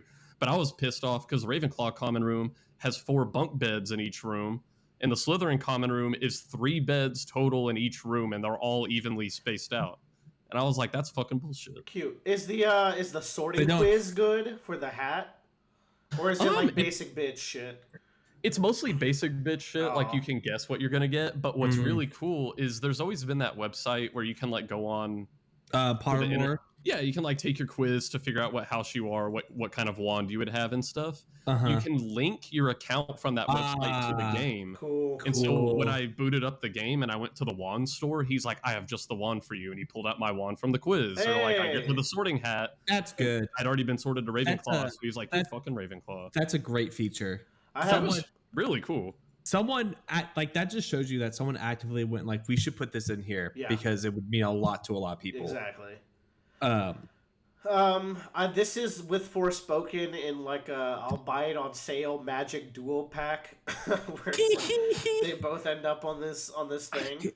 I'm curious because like, you know, I'm not a Harry Potter guy, but maybe this could get me a little more interested in the world, or I'm curious what house I'd be sorted in because I don't think I've ever done like a proper quiz for it. Yeah, I have no idea. I think for you it's a good on sale game. Yeah. No, but really the year's gonna get spicy with games, so we'll see if I have time. 2023 is a hot year. Because June is like the month I've been waiting for, and we're getting there. No, but it's funny in regards to the JK Rowling stuff y'all are talking about. I think it's really apparent just from talking to the characters in this game and looking at the world that the game team is like coming from a much more progressive place than I think JK Rowling is. Yeah. Like there's even a character where like I think we're pretty sure they're trans, which I've heard that there's like a trans character that's pretty prominent. Like, yeah, considering the controversy, I think that's really cool to put in. And I remember at one point I was thinking, I was like, man, how come Hogwarts was so much more diverse 100 years ago? What happened to make it all white people by the 2000s? Voldemort. Like, must have been Voldemort. Was Voldemort a racist? Like pretty much. Well, no, he was racist to Muggles, but he wasn't like a eugenics kind of guy, right? I don't know these things. Anything you tell me, I'll believe. But you see, Willer, all the most powerful wizards are blonde hair, like just like real life. No, but like eugenics was part of his plan. Like he was getting rid of people that were born from like Muggles or were half Muggles, for example, and like culling them from the gene pool, as he called it. Not in those terms, but okay, but like black people are cool with him, right? Like he's not gonna. I didn't see a single black person with him. Man. Getting a little sussy. Not a good look, Voldemort. Not a good look. I know, controversial take. But no, it's a really fun game and it's beautiful to look at. Cool. Nice. Well, I won't make you go back to back. I want Tyler to tell me what the heck Splendor Duel is. Oh yeah, I played this with Tyler. It's a 1v1 board game. Yes. Based off of the Splendor board game. Yep. That's all, folks. And I have gone ahead and started playing Splendor actually a good amount on Board Game Arena because of playing Splendor Duel. Is it the same? It's pretty similar. I would say the only thing that is different between them is there's not like a grid that you have to take 3 away from. It's just stacks. So you can take 1 jewel from each stack. And that's it. Okay. But you're playing with like 3 to 4 people, and it's not head to head. So there doesn't need to be nearly as much. Like so, how it works, Willer? I got it. But how it works is, there's a board that goes in a spiral, and it's a square spiral of like tiles. And on each tile, there is a jewel or a piece of gold or a pearl. And there's different color jewels. Basically, you and the other player will take turns collecting these economic resources to purchase cards from a pool of like rank 1, 2, and 3 cards. The goal is when you purchase these cards, they have point totals applied to them, or they give you permanent currency, or they give you crowns. And there's 3 different ways to win the game, and you basically just go back and forth doing these like gaining economy over each other to spend resources. I would say it's a tableau builder where you are every time you purchase, like when you spend the jewels to purchase a card, that card can then be substituted for another jewel. So like if I buy a blue jewel card, the blue jewel in that card can now be used as a blue jewel in another card purchased later in the game. So you're constantly like building this bit of an engine to get going to like start buying cards without picking up jewels from the middle of the board. I'm notoriously bad at figuring out how to build card game deck builder engines. It's not a deck builder. It's not a deck builder. It's everything is displayed in front of you. Engine builder. Well, I would say it's an engine. I would say it's a tableau builder where like you are constantly going back and forth, and you're trying to like set it up so that you could get your path to victory by just picking up the card rather than spending a turn to pick up the resources, because that wastes a turn basically. It slows you down. It's a great 1v1 game. I really enjoyed it. It's super quick too. It's really easy to pick up. Highly recommend. It's very small too, so you can pack it away in a very small quarter. It's also got great. It also looks great. It feels great. Tokens are cool. I don't really have anything else to say about it other than it's really fun and I think just kind of neat, and it's really cheap. Yep. Nice. Yeah. Okay, I'm gonna Joe, what is COH3? So this is just word, like this is a chemistry class. Yeah, so I've been playing carbon, oxygen, hydrogen 3. No, shut up. No, that stands for Company of Heroes 3. So Company of Heroes 3 released 2 weeks ago with middling praise, which was very sad. Womp womp. And I was going back and forth and finally went, fuck it. I bought it. I don't regret a single fucking cent I paid for this game. Were they wrong? Everyone was wrong? No. I think people were right in some instances, but for what I play Company of Heroes for, it was exactly what I wanted. So I don't know how familiar y'all are to like RTSs and Company of Heroes. But Company of Heroes is a World War II real-time strategy game, and there's really only 4 factions in the game, but there's not a lot of differences in factions. But what makes, I think, Company of Heroes really unique is that the game is a cover-based real-time strategy game where like you are constantly like moving your units into cover in real time and taking up flanking positions to like overcome your opponents. There's a lot of microing involved, and it takes away a lot from the macro management because there's not as much base building. So but it's like the XCOM cover mechanic, but like more intense and more realistic, maybe. Yes, and like it's real time, so you're not turn by turn. It's like you are going, like you have, like the game starts and you have to start sending dudes out there. In addition, the way the games work is that the map is split up into different sectors, and the only way you gain resources is by like planting your flag in those sectors. So you have to run over to like no man's land and like raise a flag up to start gaining resources of that type, like munitions, manpower, or fuel. So the game is pretty aggressive very early on because you're just immediately having to send people out there and go like, you have to go get territory. You have to go and grab it, and we have to stop my opponent from getting the territory.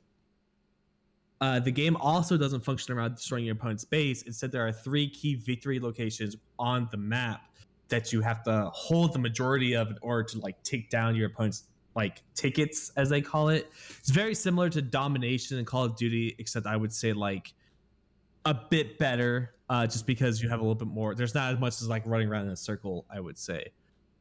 This is some of the best real-time strategy I have played in a long time. It's really fun. Nice. Yeah, it's also, I forgot to mention this, the whole map is destructible environments. Like it's Battlefield level destructible environments kind of the stuff.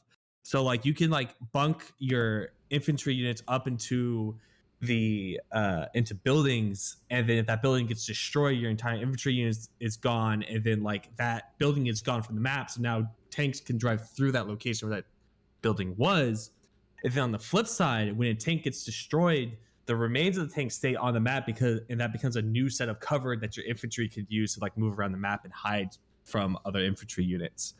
So it's a constantly evolving battlefield that's really, really cool.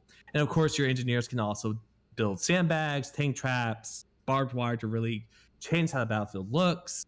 Artillery strikes can create craters that create light cover for you. It's a really dynamic game, and I've been having a lot of fun playing with it. I've been primarily playing the skirmish and online mode, and I booted up the original. Like they have two different single player campaign modes. The first one's a very classic, like you just do mission after mission campaign. So I boot up that campaign, and the game opens up with a black screen, some text that basically goes around the lines of like, we wanted to make a story that emphasized the struggles that a Jewish family went through during the North African campaign in World War II. I'm like, cool, sweet. So you play as the Nazis, and you just go around blowing up villages. It's kind of weird they would choose that route, because in between missions, you are just intercutted with this Jewish family running away from the devastation that you're causing. I think it's a bit of a miss on its storytelling point there, because it's just like, I get what you're going for. It's interesting. It is sometimes. I interesting. mean, yeah, I don't know. But I don't know what to say. it's also just kind of, it's just very weird. I think the other campaign that I haven't gotten to dive into yet is the Italian campaign. And what's neat about this campaign is that it's very Total War-like, where there's a map that you're trying to conquer, and you send out your battalions, and whenever two different company, or I should say companies, because it's Company of Heroes, whenever you send out your companies, and whenever your company and opposing companies meet, you have to fight like an RTS battle, which is kind of cool. The problem that I've been hearing that's been kind of making me hesitant to start it is that the AI is very passive. It doesn't try to counterattack you. It just sits there and waits for you to come to it with a few like scripted events, which has made me go like, I don't want to do a campaign if it's not actually going to be a campaign. So I'm waiting for some just content updates there. But I spent $60 on the game. I've been playing skirmish in the online mode, and I've been having a blast playing it. It's great, and it feels cool to play. It reminds me a lot of like Company of Heroes back in the day. People don't like the art style. I think the art style is fine. It's a lot brighter than compared to the very gritty art style of Company of Heroes 2. I think if you really like RTS games and you've been missing an RTS game in your life, I highly recommend picking this up. It's a lot of fun. The Company of Heroes subreddit like is constantly yelling at itself and upset about things, and I think some of those things they're upset about are rightfully so. But also, it doesn't stop me from having fun with this game. I really, really like it. It's funny that every time you bring up a community of RTS players, they're angry at something. I think there's a common thread. I have a theory about that. I think RTS players like playing RTSs because it makes them feel smart. And when they play a game that actually can do things a little bit trickier, or they go online and things aren't working the way they want to work, they kind of start blaming the game and not their own personal skill. So you're saying there's a skill issue? Yeah, I am. That being said, the United States was kind of fucked at the launch of this game. Like, they literally could not win a match, but now I think they're very, very overpowered at this point. Oh, like the army. Okay, I see. I was like, what, the U.S. players were just too... No, yeah. No child left behind to get it done? Yeah, no. So, like, I should also mention the armies in the game are the United States forces that took Italy, and the British forces as well. United States is a well-rounded faction, while British is a much more, like, light tank, infantry-focused faction. On the opposite side, we have the Wehrmacht, which is like just the general German faction, which is a lot of they're very elite infantry. They have much less infantry on the board, but they tend to be hitting harder and doing a lot more stuff because of it. So they have better guns, they have better accuracy, stuff like that. And then they also have the African Corps, which is basically an all-vehicle faction, and it's fucking annoying because they come right out the gate with a vehicle, and you're like, I don't have a bazooka until 10 minutes into the game. What the fuck am I supposed to do? So yeah, it's been an interesting balance flow there. But I really like the game. I highly recommend picking it up and giving it a try yourself if you're even remotely interested. it's a great time. This is your friendly reminder to all three of you to update your Game of the Year things you've played this year. I've been trying to keep track for y'all, but I lost track a little bit. So please help me out. Yeah, I'm trying to make sure I only put things on there that aren't going to overlap with you or anyone else, just Sure. so like I've been good at keeping track, more or less. Yeah. But I did lose it last But like, month. other than Street Fighter, that's like really the only new game I've been playing because I've just been hanging out. It's one from each of y'all. I think I need. Yeah. Anyways, Bradley, you read Golden Boy, right? This is Golden Boy, the manga. So this is a rare case where it's the anime and not the manga. Whoa! Yeah, dude. It's Golden Boy. It came out in the mid '90s. It's only like 6 episodes, and I wish there was more. That's so weird. Does it cover everything in 6, or they just like, we're gonna do 2 arcs or 1 arc? I mean, I doubt it because it looks like the manga was originally 10 volumes. Oh no, they did not cover everything. I guess this isn't really something you would watch for the story anyway. It's fucking funny. It was an Emmy rec, and basically what it is, the main character Kentaro is just the most, like, even among anime characters, he has to be the biggest pervert like ever. Oh, good. It's so bad. The voice actor in the dub is perfect for him. He's like he's this doofy guy, and he's a dropout, and the show is him riding around working at different like temporary jobs. But kind of the point of the show is that he'll show up at a new job and he'll creep the women out because he's so perverted, and up to the point that like sometimes they just straight up hate him. But it turns out, here's the thing, he, aside from being a pervert, he does actually have a heart of gold, and he's actually like a super genius. He's a savant at like all kinds of things like cooking, martial arts. And then by the end of the episode, the women will actually fall in love with him. But by then, here's the thing. Gone. So like that humor, not only does it age poorly, but I think it's important that the guy doesn't win because it's just obnoxious. Like, I'm glad Sanji pretty much always fails unless it's Pudding, but then like she failed anyways because she doesn't remember her. I view it as like almost an anime Johnny Bravo. Like, for example, here's how the first episode goes. Like, he gets a job at this new computer company, but he's a giant pervert. Like, he gets caught sniffing like the toilets in the women's restroom. Oh my god! Like, no, like, he's so. Oh, gross. he's down bad. Okay, I get it. He is down bad, and like he's at a company full of women, and like, you know how in 90s anime they'll have shots where like for 10 straight seconds nothing on the screen is moving but the character's mouth because they want to save on animation budget. Of course. Yeah. It's like that, but it'll be like the boss sitting down, and for 10 seconds, even though she didn't move, her boobs are just jiggling.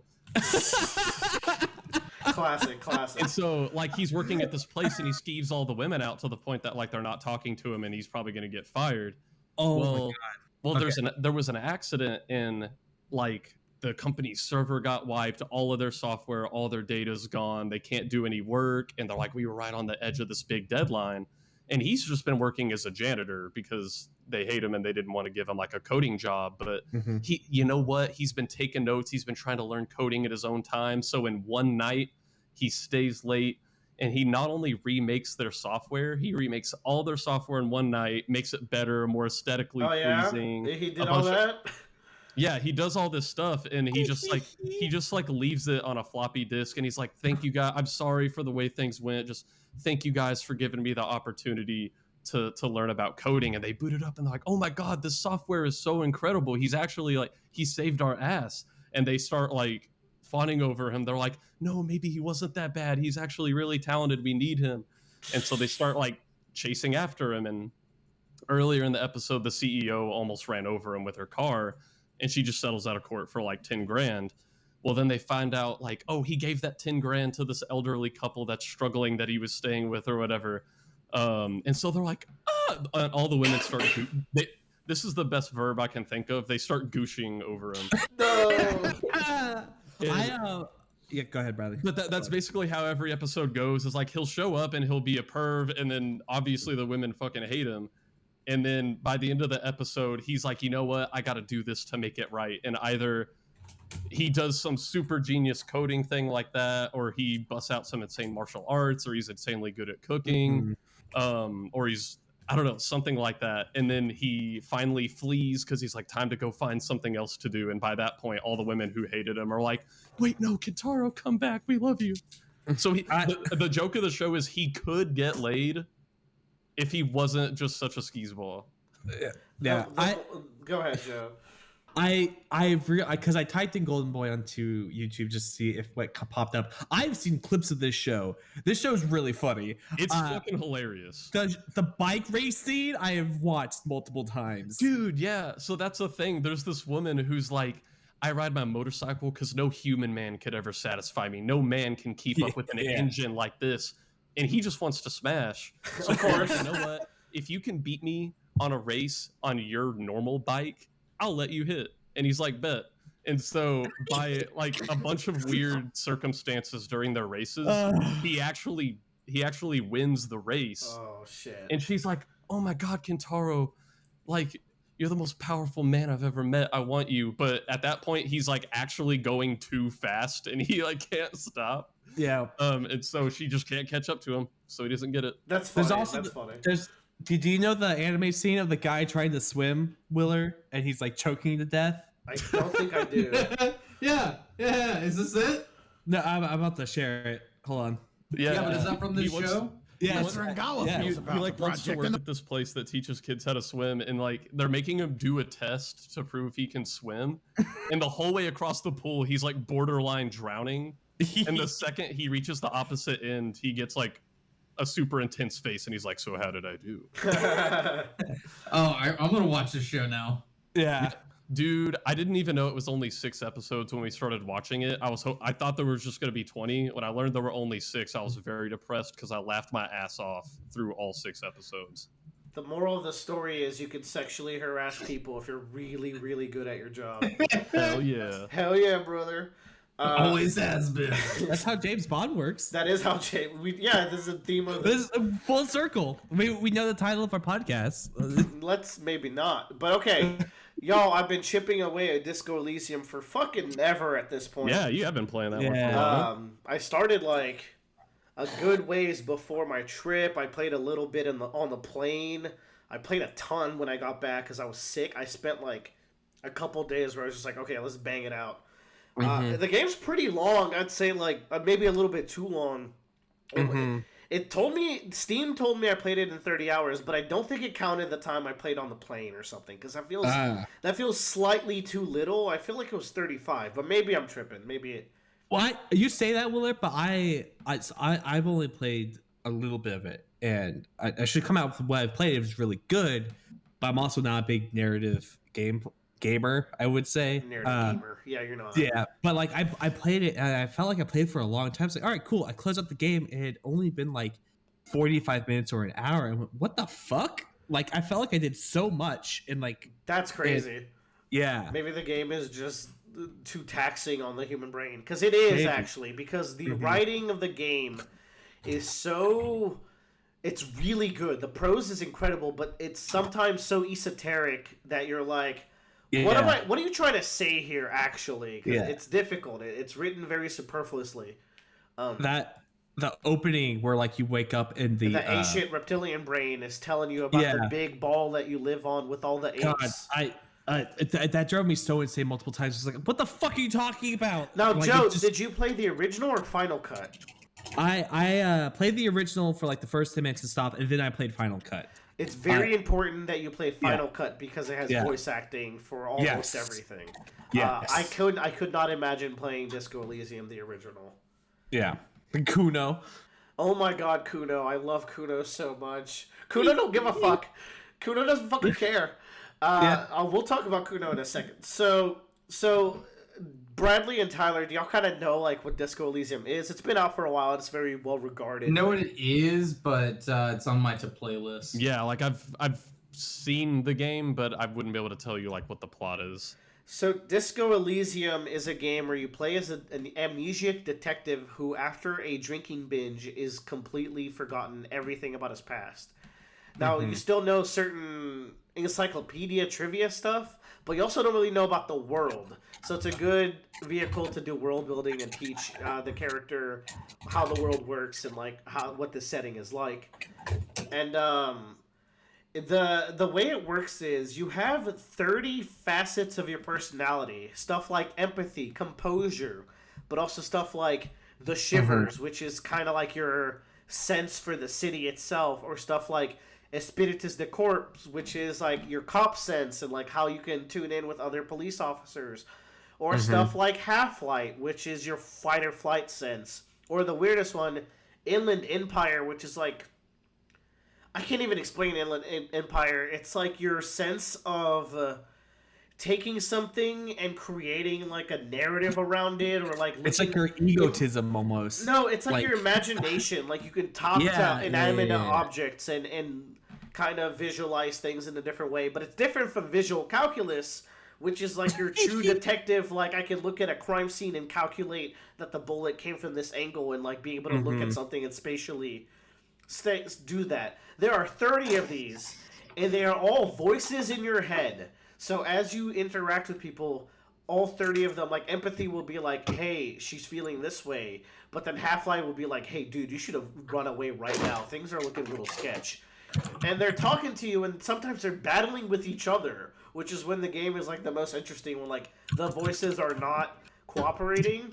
And then you have volition, which is a very interesting stat, which is like your final line of defense against all the 29 other parts of yourself, where it's like it's what's keeping you sane and composed and kind of like arguing against some of the other voices. So the way that it ultimately plays out is like those voices, depending how much you level them up, you will get like certain new dialogue options, or like certain things will only pop up like, hey, my perception noticed that it smells funny in this room, and if it wasn't high enough, it would have failed that roll and I wouldn't get that line of dialogue, so I wouldn't know that. So the way it ends up working is that these voices kind of teach you how to roleplay your character, where they kind of guide you to make the detective the way you want to be. And no matter how you play it, the detective is a fuck up. There's no way to play this as like, hey, this is a suave, cool guy. He lost his fucking gun. Yeah, dude. That's some of the when you have to report that your gun and badge are missing, and the people at the station are ripping you and you asshole. So fucking funny. It's so funny. Hold on, quick interjection, real quick. So yeah, like it's interesting. Harry's always gonna be a fuck up. That's his name. It's a slight spoiler. You do get it fairly early. It's technically not his exact name, but it's not important. And you have a partner called Kim. Everybody loves Kim. He is notoriously known as like the favorite character of the game. His level of empathy and composure dealing with your bullshit as you're trying to solve the case is insane. The case itself is that there is a person who was murdered and hung behind a hotel that you stay at. And this person has been there for 7 days. You show up, you get them out, and you start investigating what happened. And it gets really interesting where it's kind of like, I'm going to get into slight spoilers of the murder, but it's really not going to spoil too much. It's like the Union killed him, and they admit to it. Mm-hmm. Yeah. And it's a little more complex than that, but they're like, hey, all 8 of us killed him. Are you going to try to take one of us in? Because if you do, we're going to kill you. Because in this town, the Union runs, like, the police... Like, there is no police force in this town. The Union kind of handles crime here. And the Union is striking against a larger company. So there's, like, this corporation versus the working man vibe. But the Union's very corrupt, and the company's very corrupt. And you're kind of trying to sort it all the way through. And it's interesting because it's like, the police force in this world... It's not a proper police force. They're a voluntary organization that exists because there's no proper government in these islands. The islands had an uprising against a king to turn the place from a monarchy to communism. And it worked for a little while until other countries didn't like communism, kind of like the real world. So they came in and just completely wiped out the communists. They went hard. So now what rules this land is a coalition of nations that it's complicated, but they're not really a proper government. So in that sense, there's no police force in the way that our world has it as well. So it ends up that like the world building of this game, I would say, is the best part. It is some of the best world building of any piece of fiction I've ever gotten to, because it's like it's just so interesting to learn about the history of the islands. It's really, really, really well fleshed out. There's even books and stuff that you can read that tell you more about the world and characters that like. So there's this overarching thing about the Union versus the company, and also like what form of government will take over the islands in the future. Will communism come back, or will moralism or ultra-liberalism win, etc., fascism? And you can play your character to lean to one of those sides. Spoiler alert, no matter which side you lean on, the game's going to take a shit at you, because it's basically saying that extremism on any one of these sides is bad, and there's a lot of extremists in this game. The game can be very fucked up. Yeah. I think in the first 10 minutes you talk to a neo-Nazi, if I remember correctly. In the first few minutes you talk to Measurehead, who is all about race theory. The thing is, every location in this world is fictional, and all the races are kind of fictional too. And he talks in all caps, so I stopped playing the game for about a week after I talked to Measurehead, because that conversation was so exhausting. I didn't know what the fuck was going on. He is definitely the worst character in the game. I don't want to hear any argument against it. And I'm glad that I didn't have to deal with him much. I avoided him at every turn. But it's like it's weird because the game it seems like it'd be this detective game where you're solving things. You're not really solving that much in like a Ace Attorney or Danganronpa kind of way, where like you the player have to solve it. You're doing checks and going down lists and like methodically solving the case. So it feels the actual solving of the case feels a little linear. Though you can solve different parts of it at different times. Like you can get motive and you can get murder weapon, or you can get whatever at different times. But like once you're investigating one thing, it's linear, and you don't have to do any logic on your own behalf. Yeah, that was the thing that I kind of like, what kind of drove me. Like Disco Elysium's a weird game where it's like I want to experience it, but it's a game that's so not what I want to be playing, because it is very much like it's very close to a point and click adventure game from what I've played, with just some like RPG-esque I checks would actually say it's hardcore an RPG. It is maybe a little bit too much of an RPG for me. Yeah, it like where it's just like getting that guy out of the tree was just like check failure after check failure for me, and I'm like fuck. And I eventually had to go and find some other item to come and bring around to get to a check that could actually pass. Yeah, that's kind of fun, but it sometimes like there was a thing in this game where I failed a 92% check, the most important check in the game, by the way. I failed it, and it completely changed who my partner was for the finale of the game, which is just crazy. I get an 8% chance to fail it, and I nailed it. So I went ahead. I did near the end of the game retry checks, Joe. Though in the beginning I just let it rock, but near the end I was like, I'm ready to finalize some of these quest lines. But that one I was like, because it was at 8%, I'm actually going to keep the failure, because it feels like almost like Destiny that I finished the game in this alternate way.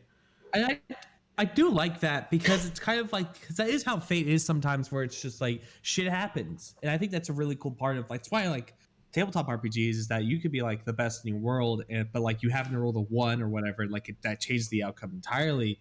But I do understand how that sometimes is just very unfair, where it's like I've been building my character to do this one thing, or make sure I guarantee to pass this one check, and I fail it. It kind of sucks. Yeah, it does. It's frustrating.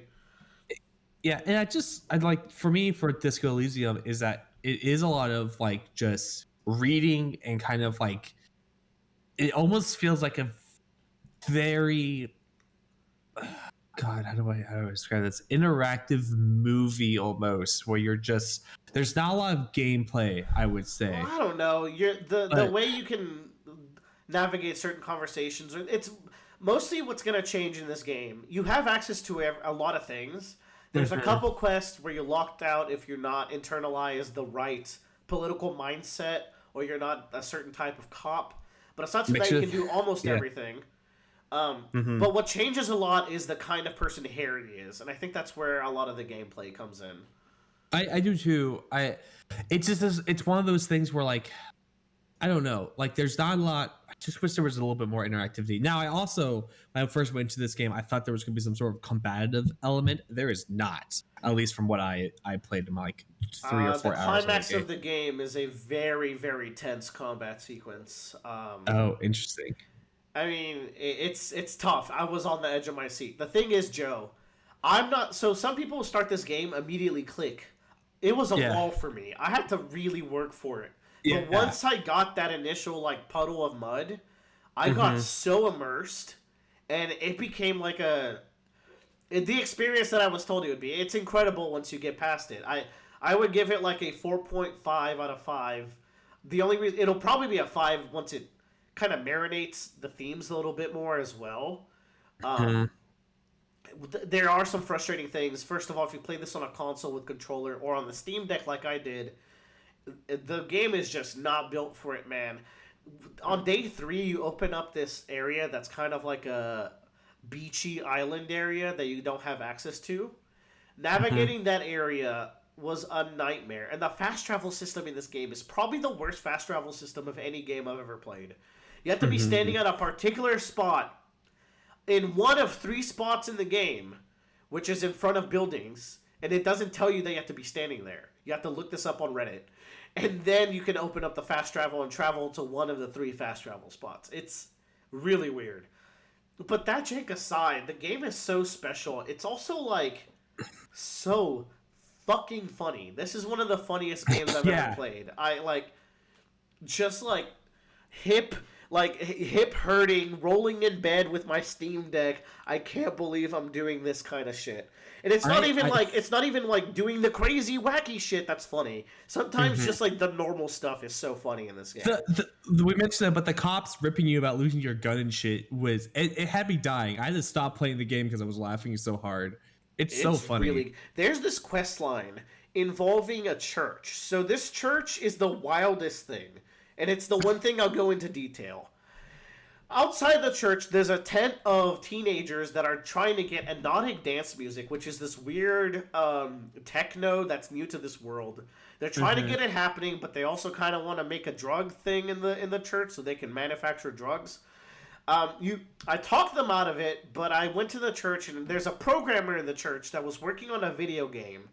And the video game was insane. The video game was made on radio waves, and it would be like you play D&D through radio waves, and the project went tits up, and like you uncover like why it was so fucked up, and it feels like the studio like lamenting on how hard it is to make a game, especially when it's that ambitious. She's in there, and she's investigating why. So they made a commit. Basically, they made a git commit that just disappeared one day. So they lost their entire project because of this, and the backup copy was also gone. So one day they just lost most of the game. And they're like, how the fuck did this happen? There's a spot in the church where if a radio wave passes through it, it gets completely blocked out. And that's what happened. So she's investigating that. Meanwhile, in the rafters of the church, there's what's called the Crab Man, who is this like Mexican dude who climbs around the rafters of the church like a gremlin, and he's just up there worshiping the goddess of the church, and he never comes down. I got to talk to him once. I don't know what his deal is, but he's there. So you end up making this truce between the club people and the programmer. And this is an option you can take, but like I'm like, hey, here's the deal. Let them move into the church. Meanwhile, you finish your research. I'm going to help you finish your research, and they will as well. Once that's done, you can leave the church, and they can have their dance club in the church. And it, like, the quest line just kept going and going. And it climaxes with this dance sequence where you and Kim and all the kids just dance so fucking hard that you pass out, and then the city itself starts legitimately talking to you. Like, You ascend to another plane where the city of Revachol and Martinez is talking to you. It was a transcendent experience. Near the end of the game, there's another transcendent experience where I was like, I cannot fucking believe this is happening. The game has some twists that are just genuinely 13 Sentinels twists. It has two in particular where it's like, you completely broke my understanding of this world. And it's like, but in 13 Sentinels it happens so much where it's like, yeah, that's what it's all about. And here was almost like, this is a 13 Sentinels twist in the wrong game.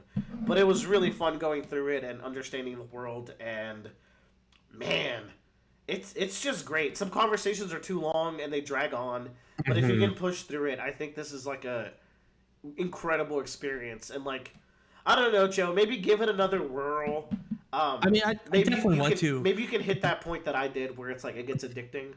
It definitely, like, I was getting there. I definitely was, but it was just one of those things also where like I could very see myself as like, this is either going to be a game I hate or a game I will literally spend the next 48 hours playing. It got like that. Did you see the Twitter I just sent you? I'll read it after because I was talking. I'll read it like next topic and I will comment on it. That's one of my favorite, I think, Disco Elysium things that I've seen. I need to check it out. It's just a small comic. I will also bring up one little character called Kuno. Kuno is the worst case scenario of an edgy teenager where I think 90% of Kuno's dialogue has the word fuck or shit in it, or the F slur that he would just casually drop. And Kuno has a little friend called Kuno S that's like this weird wild child that's like his girlfriend. I don't even know. It's so weird. Kuno's the best. He's top 5. He's so fucking funny. And like, I don't want to spoil it, but I did some shit with Kuno near the end of the game that like you can miss out on, and it was really worth it. Cool. I think Tyler would hate this game, and I don't know if Bradley would like it, even though he's among us. He's probably I've turned him into the other narrative guy.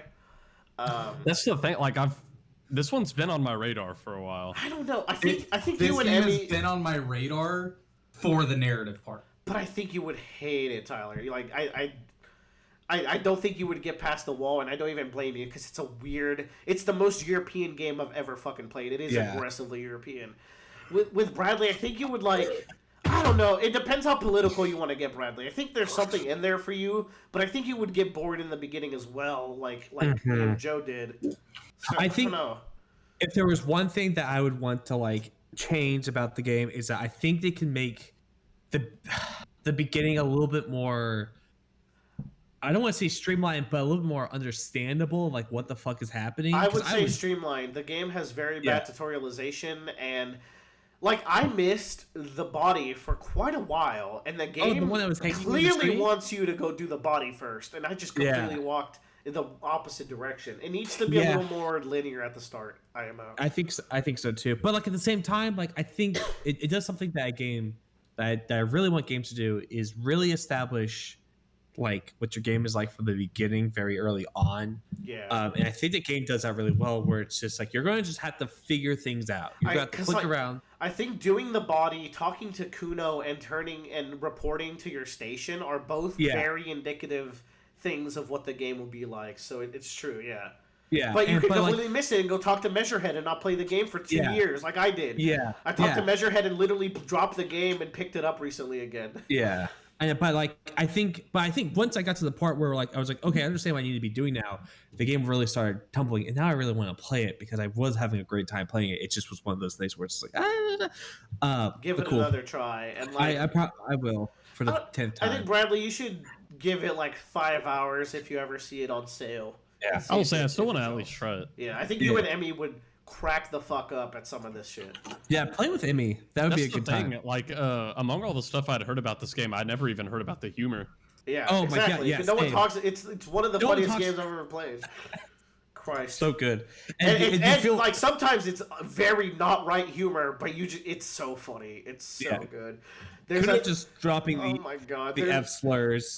You can fail an empathy check and then turn this guy into an incel by talking about the cock carousel and how the girl that he likes rides the cock carousel, and he's like, oh, I get it. What the fuck? Yeah, and then it's like, imitate the cock carousel, and you just have to imagine what the detective is doing to imitate what a cock carousel is.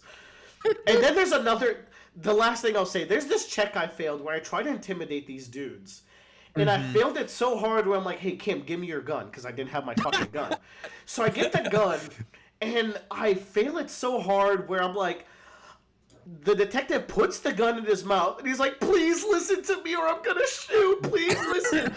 And the failure was so bad that he ends up, he's like, dude, one of the voices in your head is going, dude, this is so bad, just do it. So I got a game over by trying to intimidate a guy, failing so bad that I shot myself in the fucking mouth while begging them to listen to me. That's so good. It was wild. Save frequently if you play this game, please, because yeah. I also got a game over by sitting on a chair that was so uncomfortable that it killed me.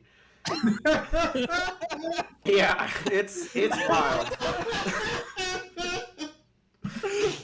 But that's Disco. One day I will replay it and do it a little differently too. But cool. I did get a little exhausted, but I still loved it. All right, mark it on the calendar. 0 days.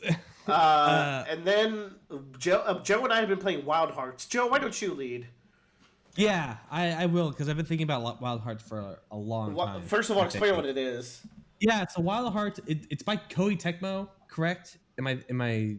It's Minecraft Monster Hunter. No, not. Okay, so Wild Hearts is a game that is developed by Koei Tecmo and Omega Force. It is a monster hunting game where the goal of the game is you're going kill monsters, get loot, like it's that whole structure about it.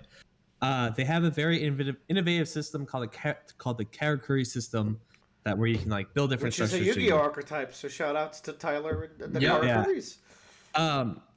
So at a base level thesis for Joe, I think this game has a lot of really good elements to it. It's a really strong starting point. However, there are a lot of design choices and a lack of some things that I just think that like really hold it back. And I'm not talking about like even like technical issues, because there's a lot of technical issues in the piece. There are, but there's just some things that me and Will went into an extensive conversation about this while we were playing that we just feel like are missing out, that doesn't really match up to that Monster Hunter section. I feel like this is almost the inverse of my One Piece Odyssey thoughts, because I feel like One Piece Odyssey was a game that I hated and did not enjoy playing. There were some good elements to it, but there was a lot of small nitty gritty things that I really just made me really hate the game.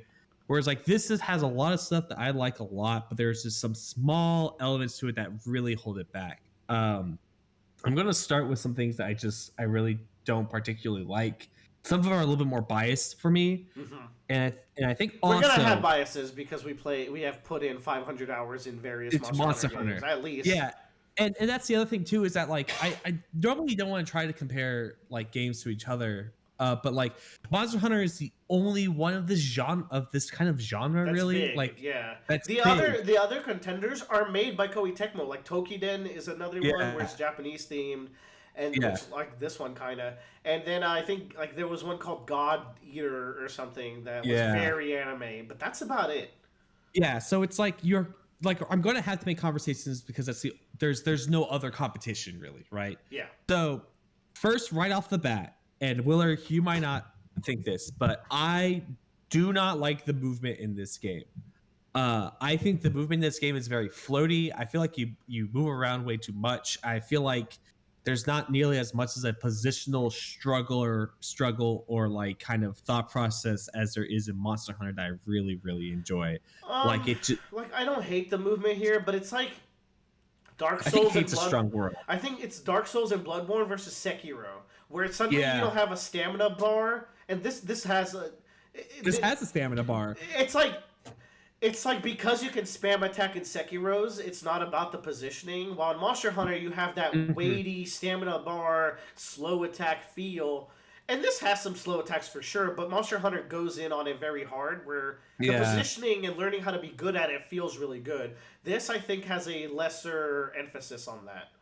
Yeah, which is fine. Like, I don't think that's a bad thing, but it just was to me, like, when I was playing, and so when I played the game first, I played with the big greatsword equivalent, and I really just did not enjoy that weapon.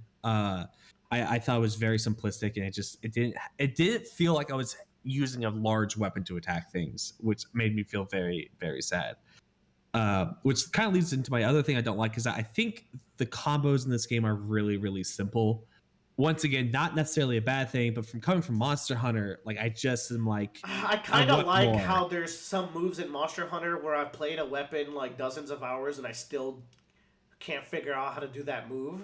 It's like a thing where it's like, it's a thing to learn. Like, how do I do that sword and shield Shoryuken attack? Because like there's a thing to it. Like in this, you have light and heavy attacks and like a mechanic per weapon, but that mechanic isn't enough to make up, like, it would take several weapons in this game to make up the complexity of one Monster Hunter weapon. Yeah, like for example, or 3.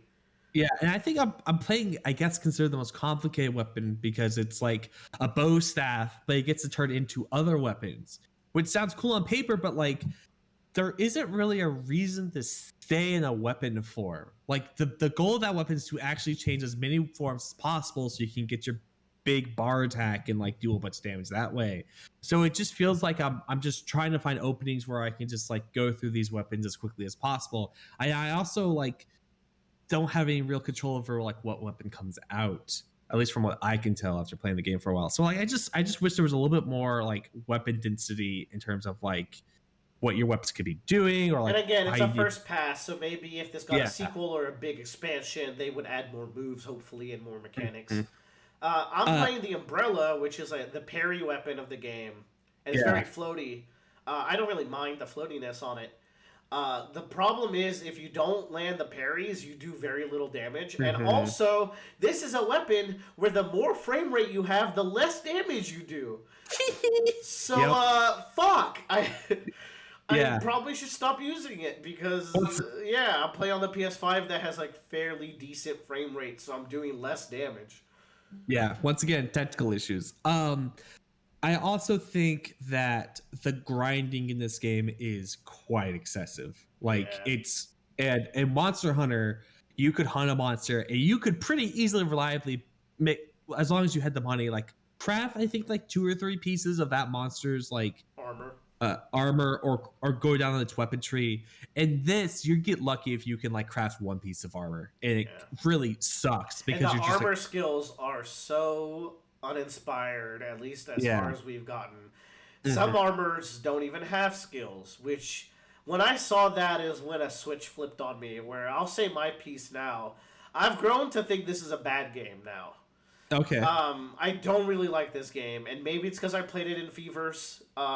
Maybe. The monsters are fine. They're pretty solid, but that's about the only thing I really like. I also like the Karakuri system. Yeah. But if you play online, there's a chance that you miss the prompt to learn a new Karakuri technique. And, like, Joe can do certain things that I just can't because I never encounter that. And it's kind of frustrating that that's how they designed learning new Karakuri structures. And basically, the Karakuri is like you get to build trampolines and walls and mallets and bombs and flares using threads. And it's like you can mix and match different ones. Or, like, if you build... if you build 6 of the upward spring blocks in a row, it creates a gate, like a Naruto jutsu gate that blocks attacks. That's really cool. The Karakuri system is the best part of the combat. But I don't know, man.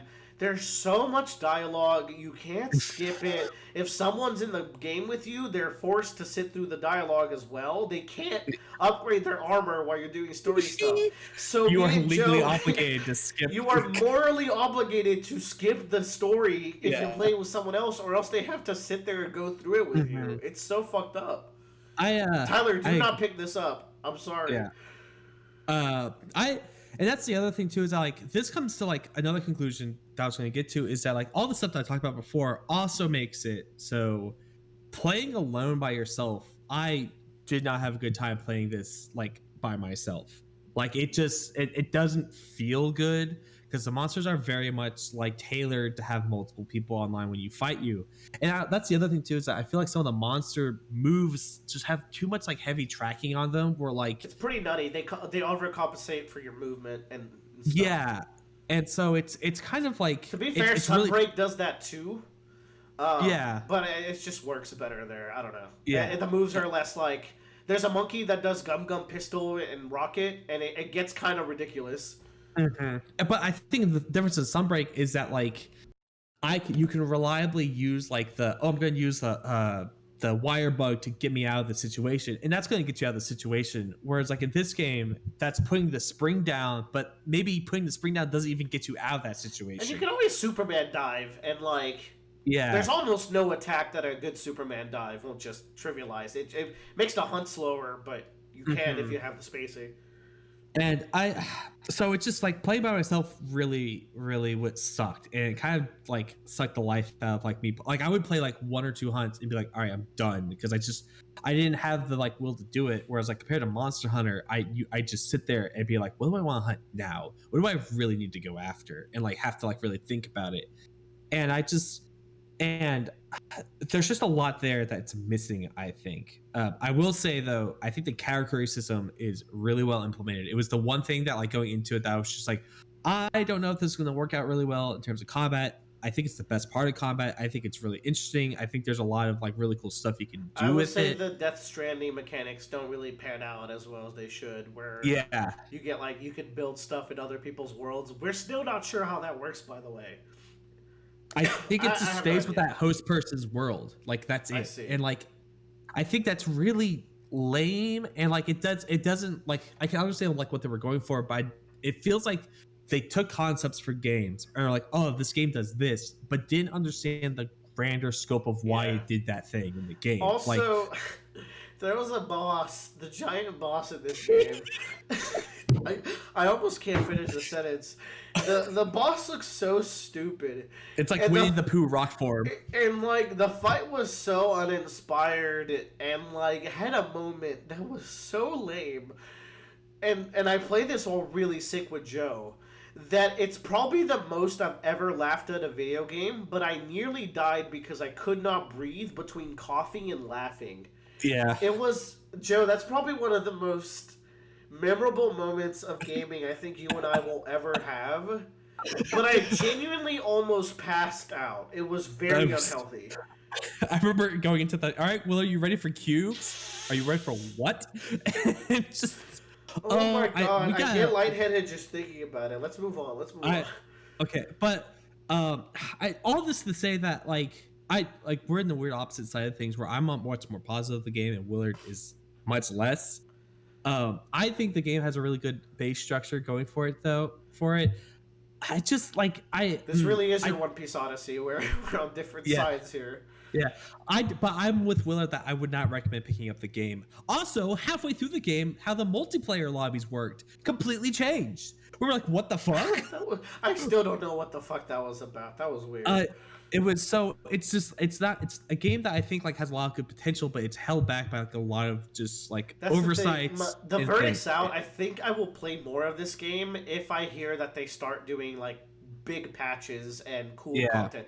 The thing is, I think this is gonna fail, and it's not gonna get the support it needs. So it's gonna remain in this state. That's my guess. We'll see. That's the unfortunate thing. And like, but we should wrap up here. Yeah. Oh, actually, you know what? The biggest sin this fucking game does, and I'm sorry that I didn't mention this earlier, and I think you and I should be more upset about this, is there's no armor previewing in this game. Like in Monster Hunter, you can preview what the armor set looks like.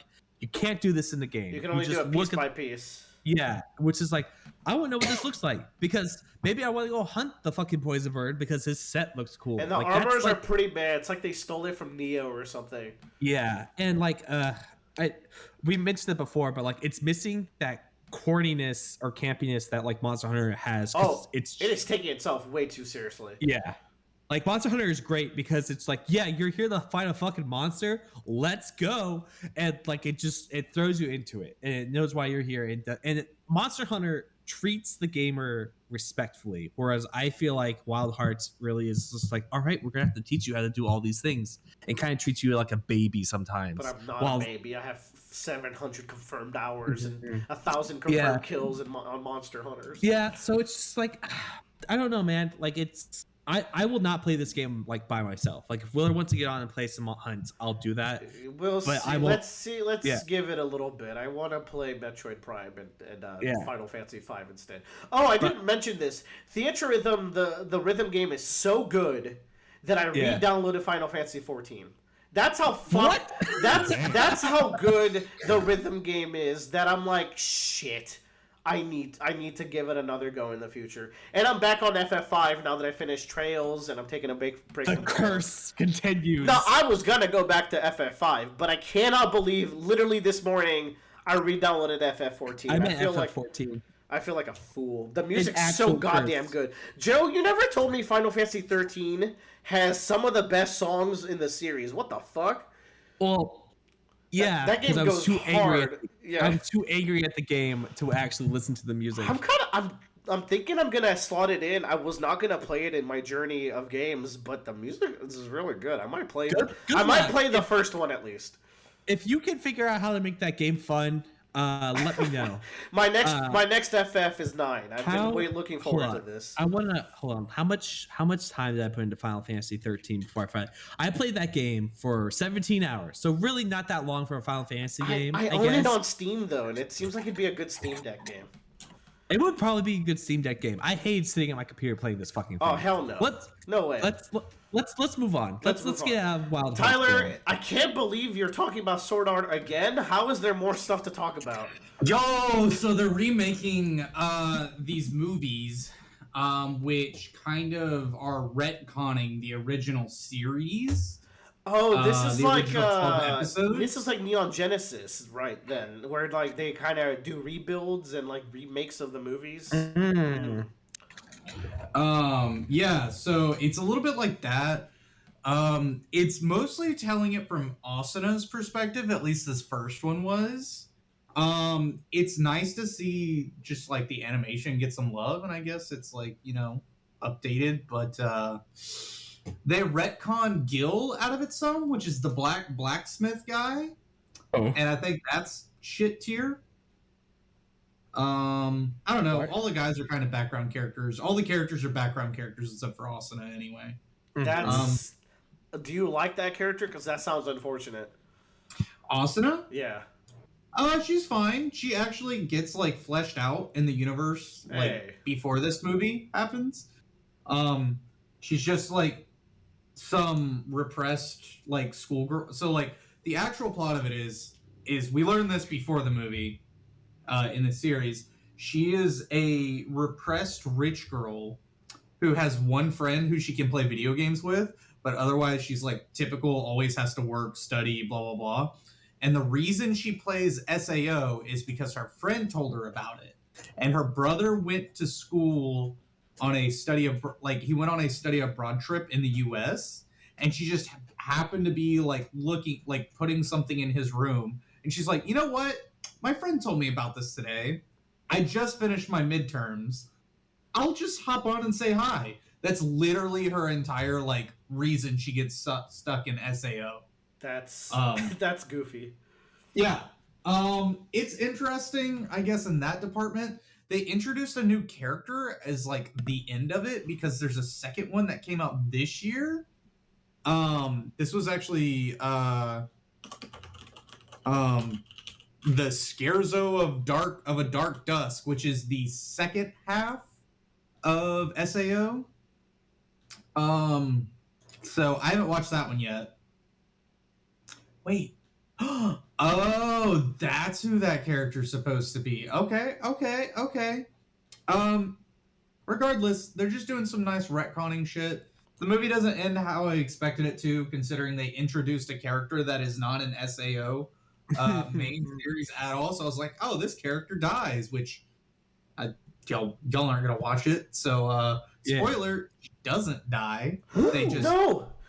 She just goes off her separate ways to go ride Kirito's dick.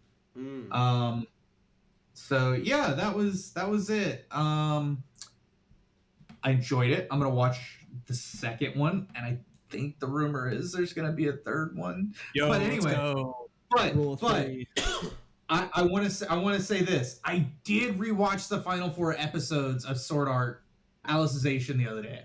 Which you really like that one. That's the one that like you talked so highly of it. Alicization is good. Even I consider checking that out the way you talked about it. And after Alicization is good.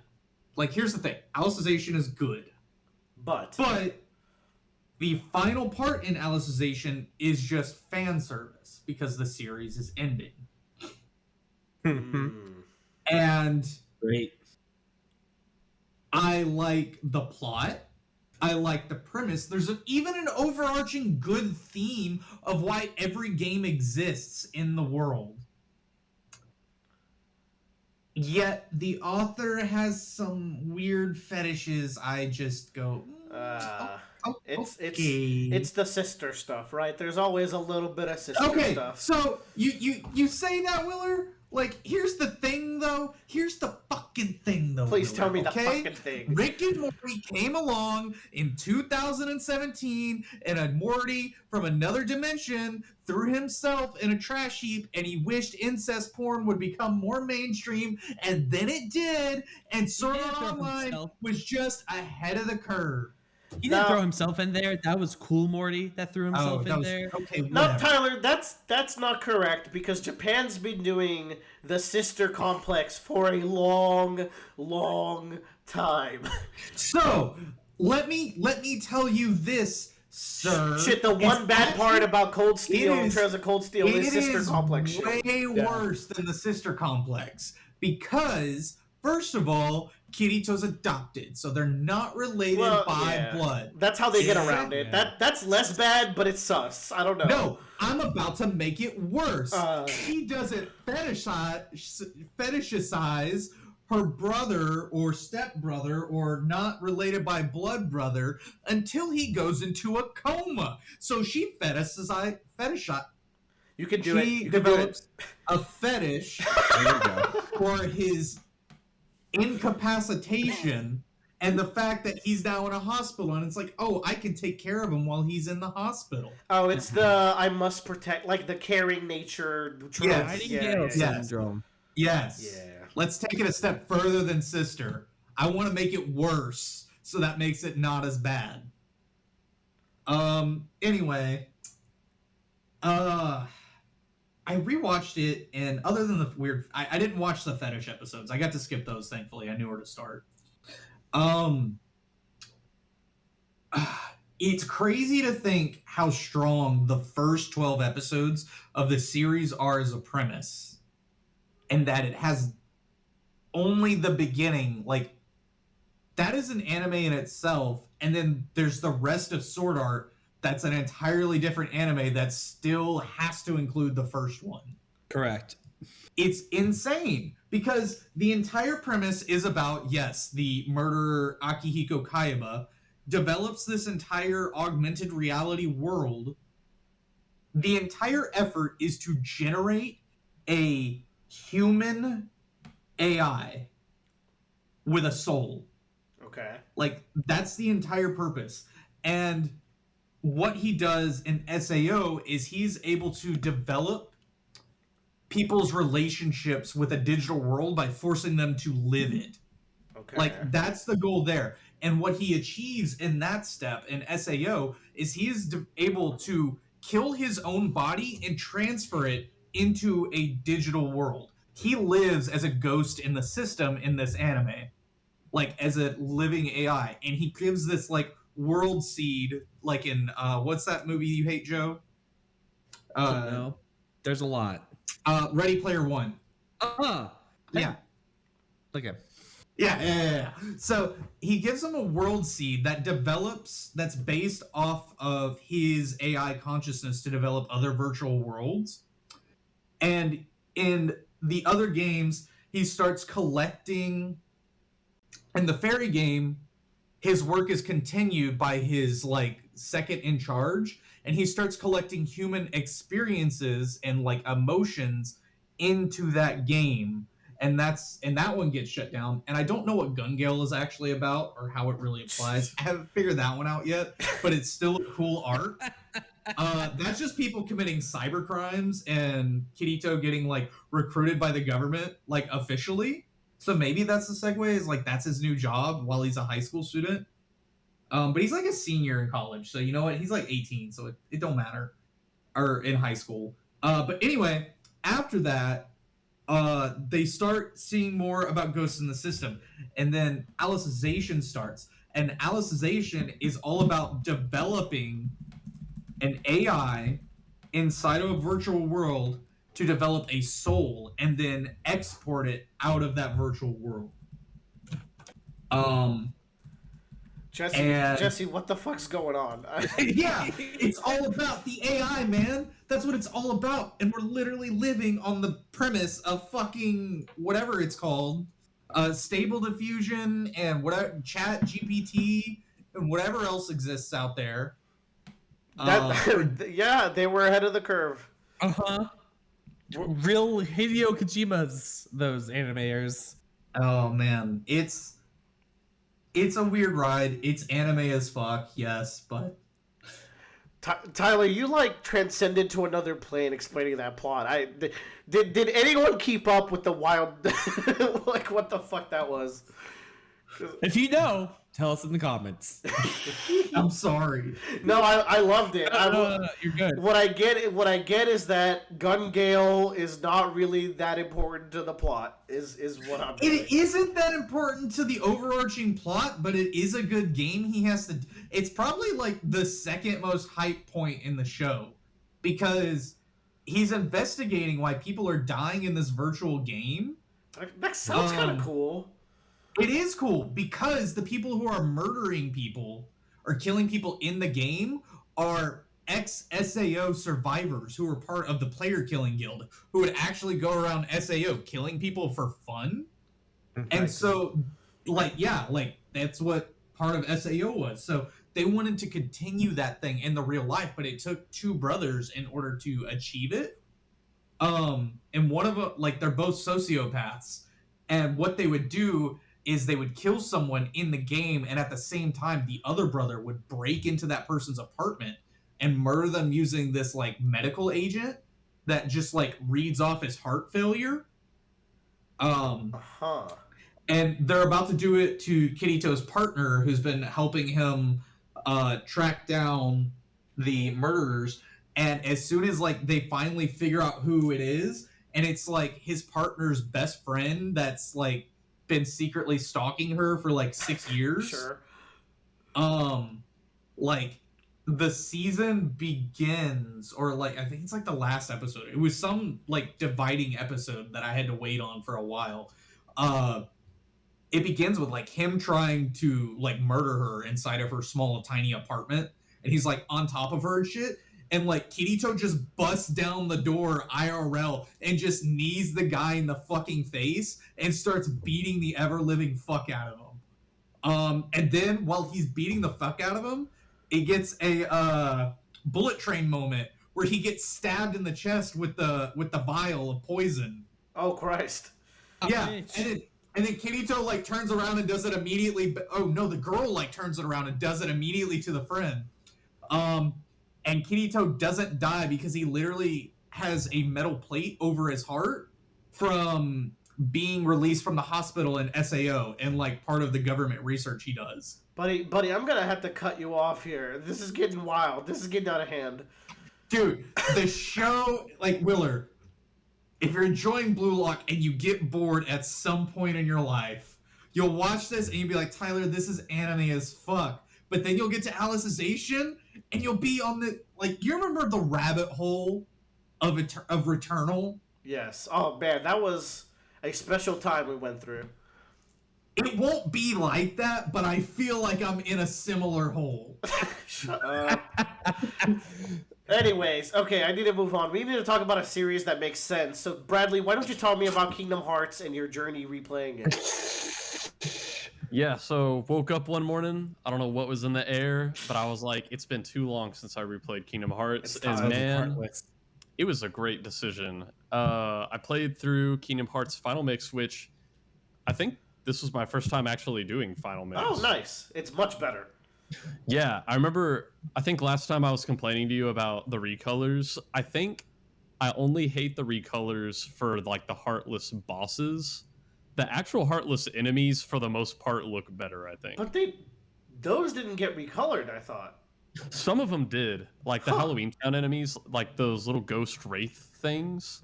Originally, they just had like skull-colored heads, but now they have like orange pumpkin-colored heads. Shit. So I like some of the boss recolors. I don't like the Wonderland one. That one's a little. But I like the parasite cage. I like the armor. I don't know. I don't hate it. I don't hate it. So also, I think the super boss ghost is white now. I think it used to be black. Yeah, they gave him like a white cloak. So that caught me off guard. Did you fight Xemnas?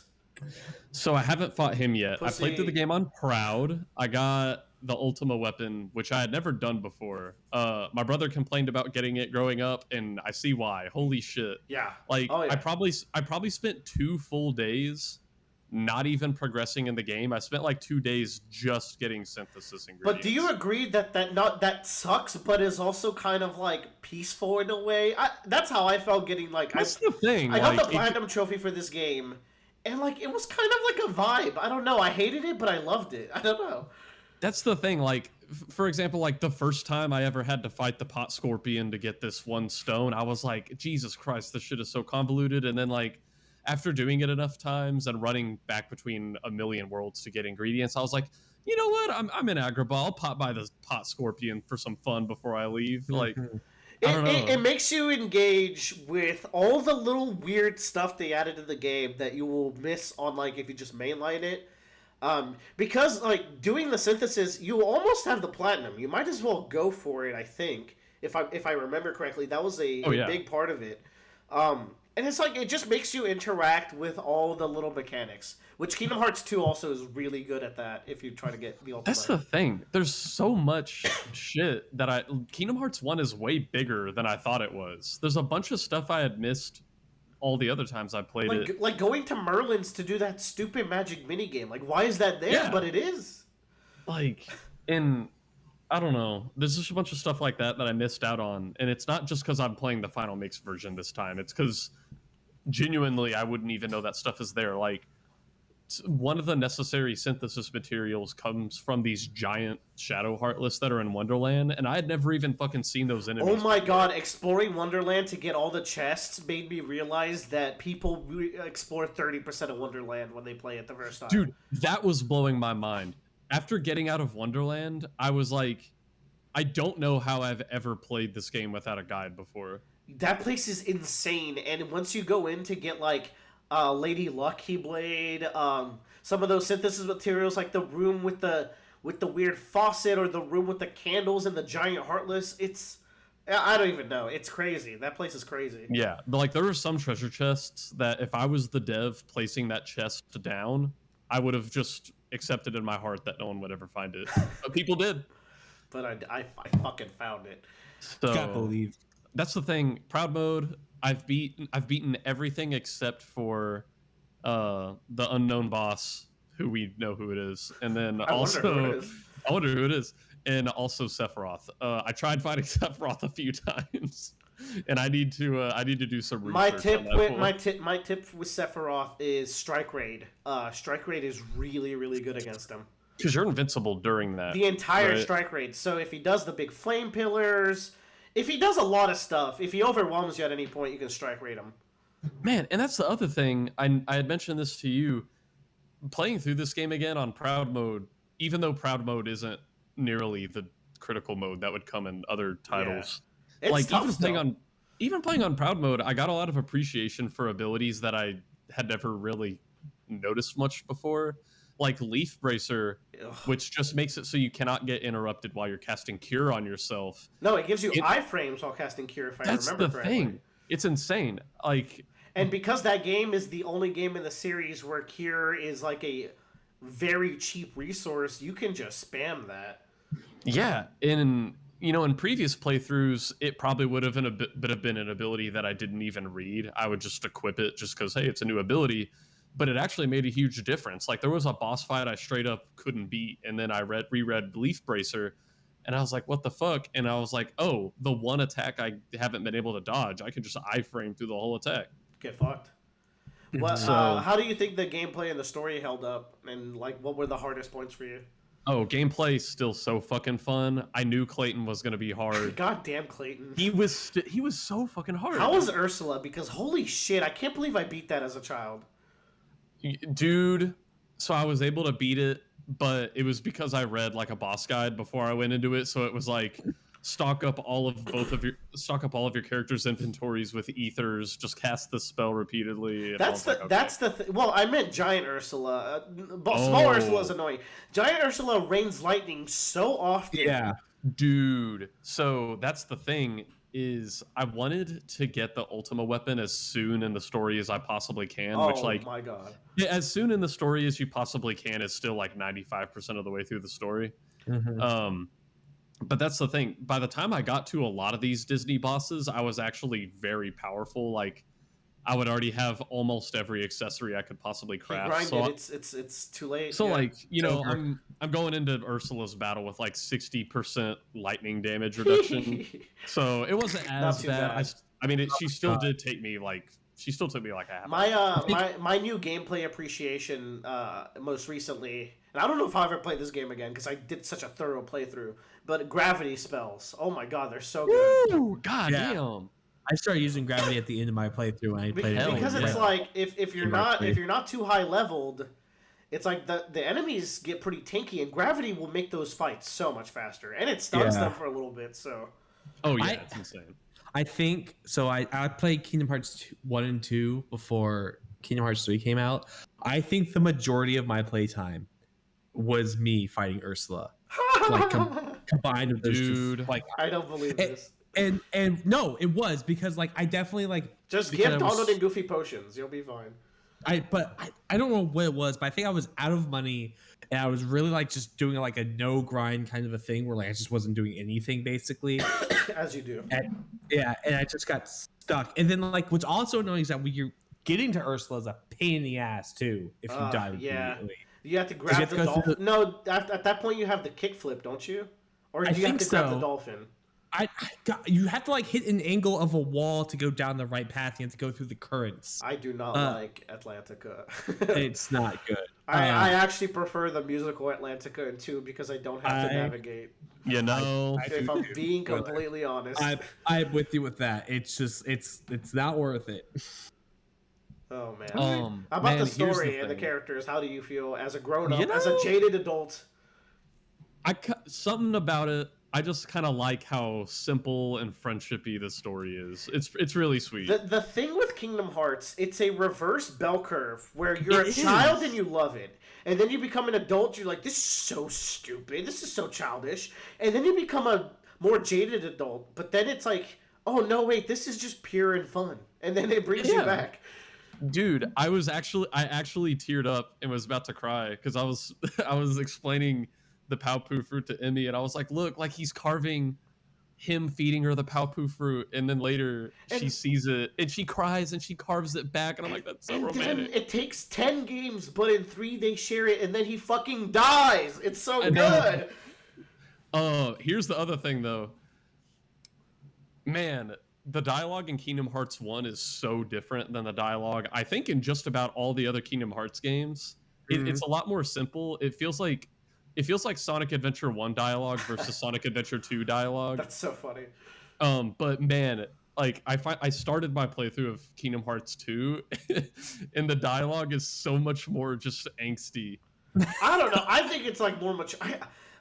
Hot take: the beginning of KH2 has aged so well. I think that's dude. I think it's borderline a brilliant storytelling segment in a game. It's an iconic opener to the game. Like when you're a kid, you waited this long for Kingdom Hearts 2 to come out, and you boot it up, and it's like, where the fuck is Sora? And if you didn't play Chain of Memories, you get absolutely fucked, kid. And you know, I was even talking about that because obviously back in the day, tons of people skipped Chain of Memories. Yeah. We are not those people. And then people went on to skip to 3. So it's like no matter which of the mainline games you played, half the player base doesn't know what the hell's going on. I think specifically the one good move that they made going from Chain of Memories to 2, though, is maybe they knew a lot of people were going to skip Chain of Memories. Maybe they didn't. But the fact that Sora forgets everything that happens in Chain of Memories, I think kind of worked out. And it's not even like, usually that's lame, but it works because Naminé kept those memories, so like the storyline keeps going with that, but it doesn't interrupt too. And I'm like, I feel like it probably works for both varieties of players. Like if you played Chain of Memories like you were supposed to, it's awesome because you know everything, and if you didn't, like, yeah, you're going to be shocked at first, but you get drip-fed stuff through Sora getting drip-fed stuff that he did in the previous game. So that's kind of cool. I look forward to hearing about 2, because as you know, I'm a fucking little KH2 slut. I hope you get into, like, the real late game shit, because that's when that combat system really gets juicy. Now, it's so good. Here's where I was really conflicted. Ooh. I spent a long time on the difficulty selection menu, because in most video games I just go for the hardest difficulty, but man, critical mode is not just harder proud mode. Critical mode seems to be like you have to know the mechanics. No, Bradley, of the game, don't tell me you went with proud. I don't know if I can do it, man. Bradley, restart, do critical, trust me, I am still really close to the beginning. Here's the thing. Critical starts you with a bunch of abilities. It does. That makes you way better. And, like, critical is like the kill or be killed mode. Enemies die faster, but you also die faster. It's just, you can do it. I believe in you. And you're a grown-up who can figure out how to use reflect. So you'll be fine. Yeah, that's a big deal. But, so I might. It's not critical level 1. You'll be fine. Critical itself, if I'm being honest, is not that hard. It's fine. I played critical and didn't use reflect once. I'll say You're you insane, though. You got to do critical, no hit, level 1. I would never do that, but I love. If you lose Bradley, baton competition, yeah, you lose the game. Yeah.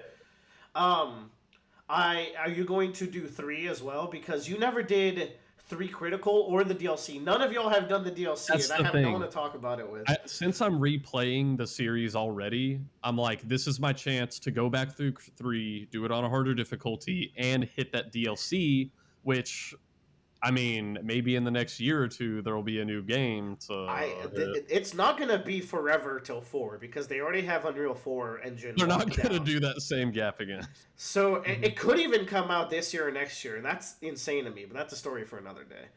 Yeah. Yeah, I look forward to hearing it. Don't burn yourself out, but I hope you get to 3. And are you going to skip like Birth by Sleep and DDD? See, that's the thing. I initially, after I beat 1, I booted up Chain of Memories, and I played through the first like world and a half. And even though I do love Chain of Memories more than most people, I was like, I just finished replaying Kingdom Hearts 1. You're gonna do all those worlds again. Like, it's even though I'm like one of the biggest apologists for this game. You've also played it. It's kind of Kingdom Hearts. You've also played it more than I think the other games. You've played Chain of Memories quite a bit. As I recall. I've replayed it more than I've played the other Kingdom Hearts games. I've done my time. So I skipped through Chain of Memories, but we watched the like cutscene movie. Yeah, I think like it has maybe the best writing, which isn't a high bar, but I really like the writing. So here's what I'm thinking: after 2, skip 358 over 2 days, but watch the cutscenes. Yes, for sure, bro. I think it's a movie on the file mix or the big. Yeah, no, it like no one. Yeah. You can't play the DS version. It's just not feasible. That game was ass, man. The gameplay, I love the story. The weird thing is, I hear Recoded has really good gameplay, but the story is recoded, so you're not gonna play that. That's the thing. I went on Reddit to like look through all the different games that come in the bundle, and I actually found a bunch of people on Reddit who were like, you know, if you actually sit down and play through Recoded, it's not as miserable as you think. I bet a Recoded remaster would have slapped a little bit, but I digress. So BBS and DDD though. BBS, I'm gonna play. Okay. I've only played that game once, and I played it back in high school. And this is final mix, so it's gonna have critical mode, new spells, and also super bosses that you didn't have back then. Yes. And now, Dream Drop Distance. I'm telling myself I'm gonna replay through it now. We'll see how that goes once I get to it. I think if you get to it, you're going to. I just know how you work a little bit. Yeah. What I recommend is do 2 worlds, and if you're not feeling it, skip. Because if you force yourself to do it, you're never going to get to 3. Yeah. I gotta at least I have to at least get through the World Ends With You characters. The problem is the DDD story is actually so important for no goddamn reason. It is. That's the thing. It's weird. I don't know. And you know what? I actually did kind of like the little mini game modes with the dream creatures. It's Chain of Memories again, but with the dream creatures. Yeah. There's like a little thing you can do with Chain of Memories. I hate the dream creatures. I think the combat's floaty. You're just gonna spam balloon the whole time. But I like the worlds in that game. Yeah. The world selection is kind of choice. The worlds are really good, but yeah. There's that world that is Fantasia themed. That world's so cool. It's pretty cool. The game's weird. I don't know. The music slaps. I like listening to it in the rhythm game. So Kingdom Hearts might just be a 2023 thing. So we'll see. That's the move. And finally, we're going a little. We're hitting the 3-hour mark. But I just want to hear about Ant-Man from y'all because I don't really know anything about this. But y'all watched it, right? I don't. Bradley doesn't watch anything anymore, but you two did. Yeah. That's all, man. So what's going on? I saw the Man of Ants. Tell me about the Man of Ants, Tyler. He does some ant stuff. I would expect so. That's I don't know. It's hard for me to have an opinion about Marvel movies now. Not because like bias or anything, but just genuinely I'm just not really I don't know. I think after Endgame I was good. I was satisfied. I don't need anything else. Like here's the thing. The movies did get worse, right? Like it's no, not that just objectively, almost objectively, they've gotten worse. But Bob Iger even said so with Kevin Feige. Like Black Panther 2 was lit as hell. I loved Shang-Chi, but it's different, and it's like I could use those as I could use those as standalone movies. That would be fine, but the fact they're trying to do some type of universal story, it's like it feels like they're making 8 different movies at the same time and nobody talks to each other. The interconnectivity in Phase 4 does was not just exist. not there. It was lame. Aside from Julia Dreyfus being in different movies, but that's whatever. I should I watch this? The thing is, I love Kang. I think Kang is so cool. I think you should skip this. Oh my god, but Kang. I think Kang is the best part, but I also think enough. Like how Gore is the best part of Thor: Love and Thunder, but I don't think you should watch it for him. I think it's better than Thor: Love and Thunder, sure. Oh yeah, it is not the worst thing. I think the problem I have with the movie is number one, they need to fire their fucking editor because he's awful. Wow. I don't know who's doing that over at Disney and Marvel right now, but he needs to get the boot because it's like I'm being a bit harsh. A little bit, yeah. But it's like there's a scene where I'm not going to spoil anything, but there's a scene where like the plot of the movie to back things up is Scott Lang, his daughter Cassie, and Hank Pym and Janet Van Dyne and Hope Van Dyne all get sucked into the quantum realm. They get split into 2 groups. Scott and his daughter are one group, and then the Pyms are the other group. And so we kind of go back and forth between them. And there's a point in the movie where like Scott and Cassie get like taken. They're being dragged to this village, and then like Cassie goes like, "Dad, drink the juice," and then it cuts away for a 5-minute scene, and it cuts right back to Paul Rudd, and he's like, "What?" Like the conversation didn't like stop. It was just like, why didn't we just finish the scene? Like, what the fuck? Why did we have to cut away? You needed emotional context for the juice. No, like it didn't flow correctly. I think the other thing too is that like I think the movie could have been shorter and like kept with a smaller. It's not that long, but like it doesn't feel like I feel like there's too much bloat. And I think part of that is that they tried to incorporate every character from the not every character, but like the Ant-Man and the Wasp family of characters. So like Scott, Hope, Hank. God, there's too many heroes. They're really spreading themselves thin now. And I think if it was just Hope, Scott, and Cassie, I think the better would have been. The film would have been a lot more focused. But Hank is like the original Ant-Man. Even I know that. Right. So it's cool to have like a movie where he's adventuring. And but I don't. It's weird. And Janet also got stuck in the quantum realm, so she knows what's going on down there. So like, it's like, oh, we have like it felt too much of like we have to bring these people because they're so connected to it. Yeah. Kind of a thing. And I feel like it could have been better if it just focused, because I liked when Scott, there was like a really good dynamic that we're going into where like Cassie is very much just like, we have to do better for the world. Like we have to go out there and we have to change the world constantly and constantly make a difference. Whereas like Scott is like, I saved the fucking world with Captain America. I'm kind of ready to chill out and not and just live my life. I miss very 5 years. Hawkeye vibes then. Yeah, and Cassie wants to get out there and do the superhero thing. Yeah, like it kind of sucks because like literally he did single-handedly save the universe. Yeah, and Cassie's kind of acting like ungrateful. I'm just like, she's like, you stopped Thanos, but can't you be doing more? And actually, like Ant-Man was really important to the plot of it. Yes. Yeah. Thinking about it, saved the universe a little bit.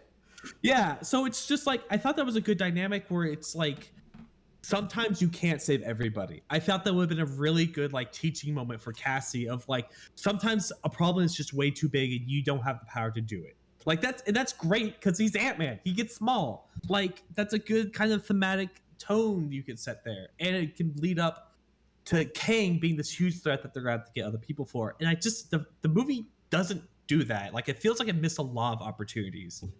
And I think there's a lot of really cool moments too. Like there's a scene of like the scene of like there's one in the trailers where there's a bunch of Ant-Men that are doing stuff. I'm like, that's a really cool scene. I really like that scene. I think Kang, Jonathan Majors steals the scene in every good shot he's in. in. I have high hopes for him.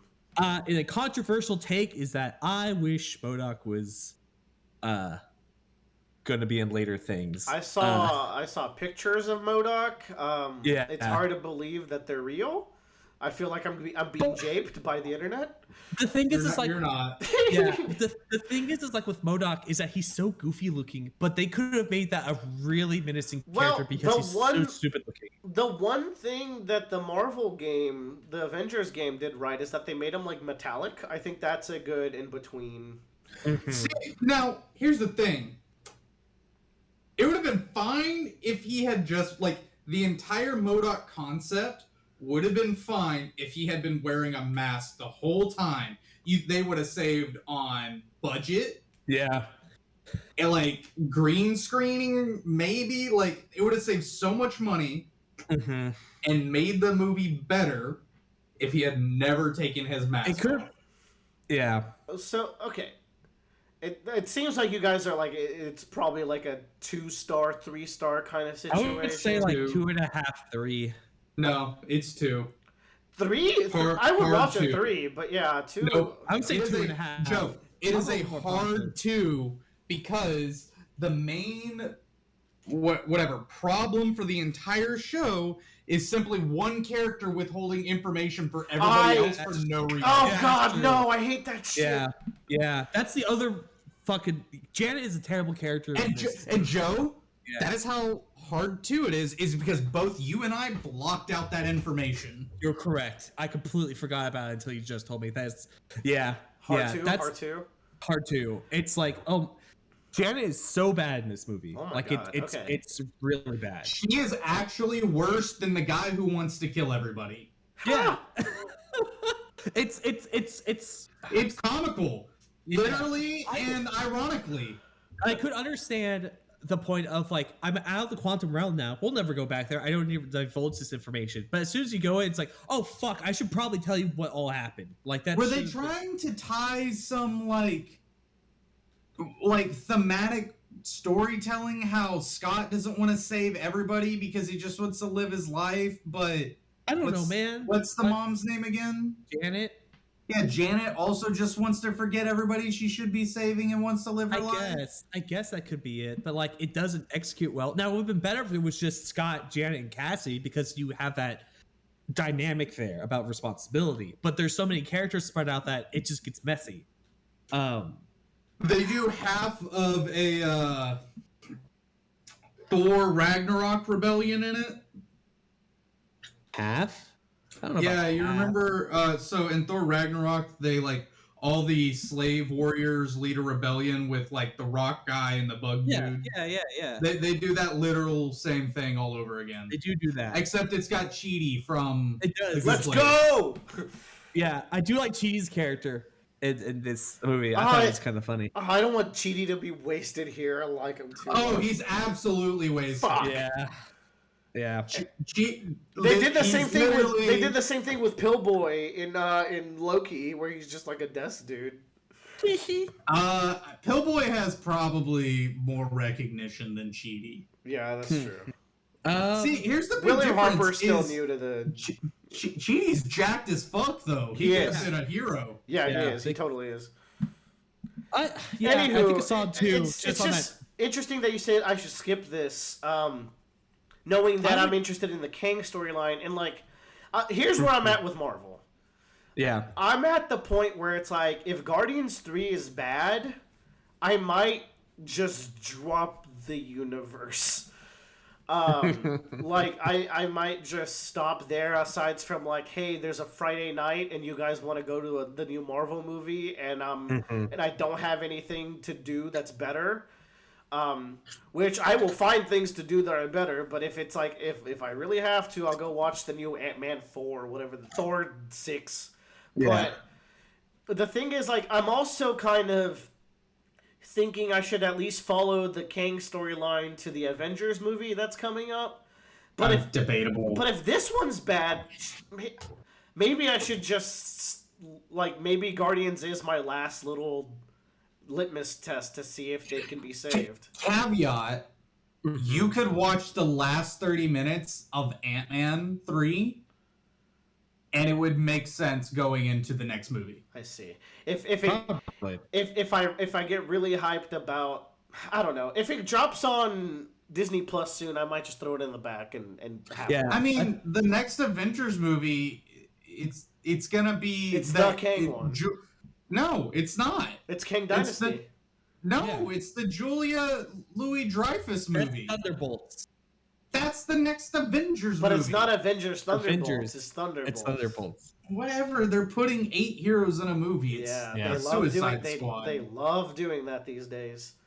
I think there's the misunderstanding of like people like the build up and they want to, but you have to marinate that build up. It's just, I think that's what's everything after, like, unless they retcon half of Part 4, I don't see them redeeming themselves.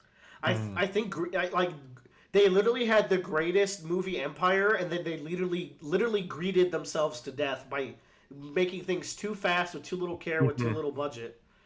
I mean, so you want to know something? I still enjoy, like, I rewatched some episodes of the Captain America plot. Yeah. There's good stuff in all of this. Liked it. Mm-hmm. I still love Doctor Strange 2. That movie is fucking great. I like the horror bits especially. Yeah, it's like it all would has be nice. It's all mid, proper word of the use. Like, it all has good and bad.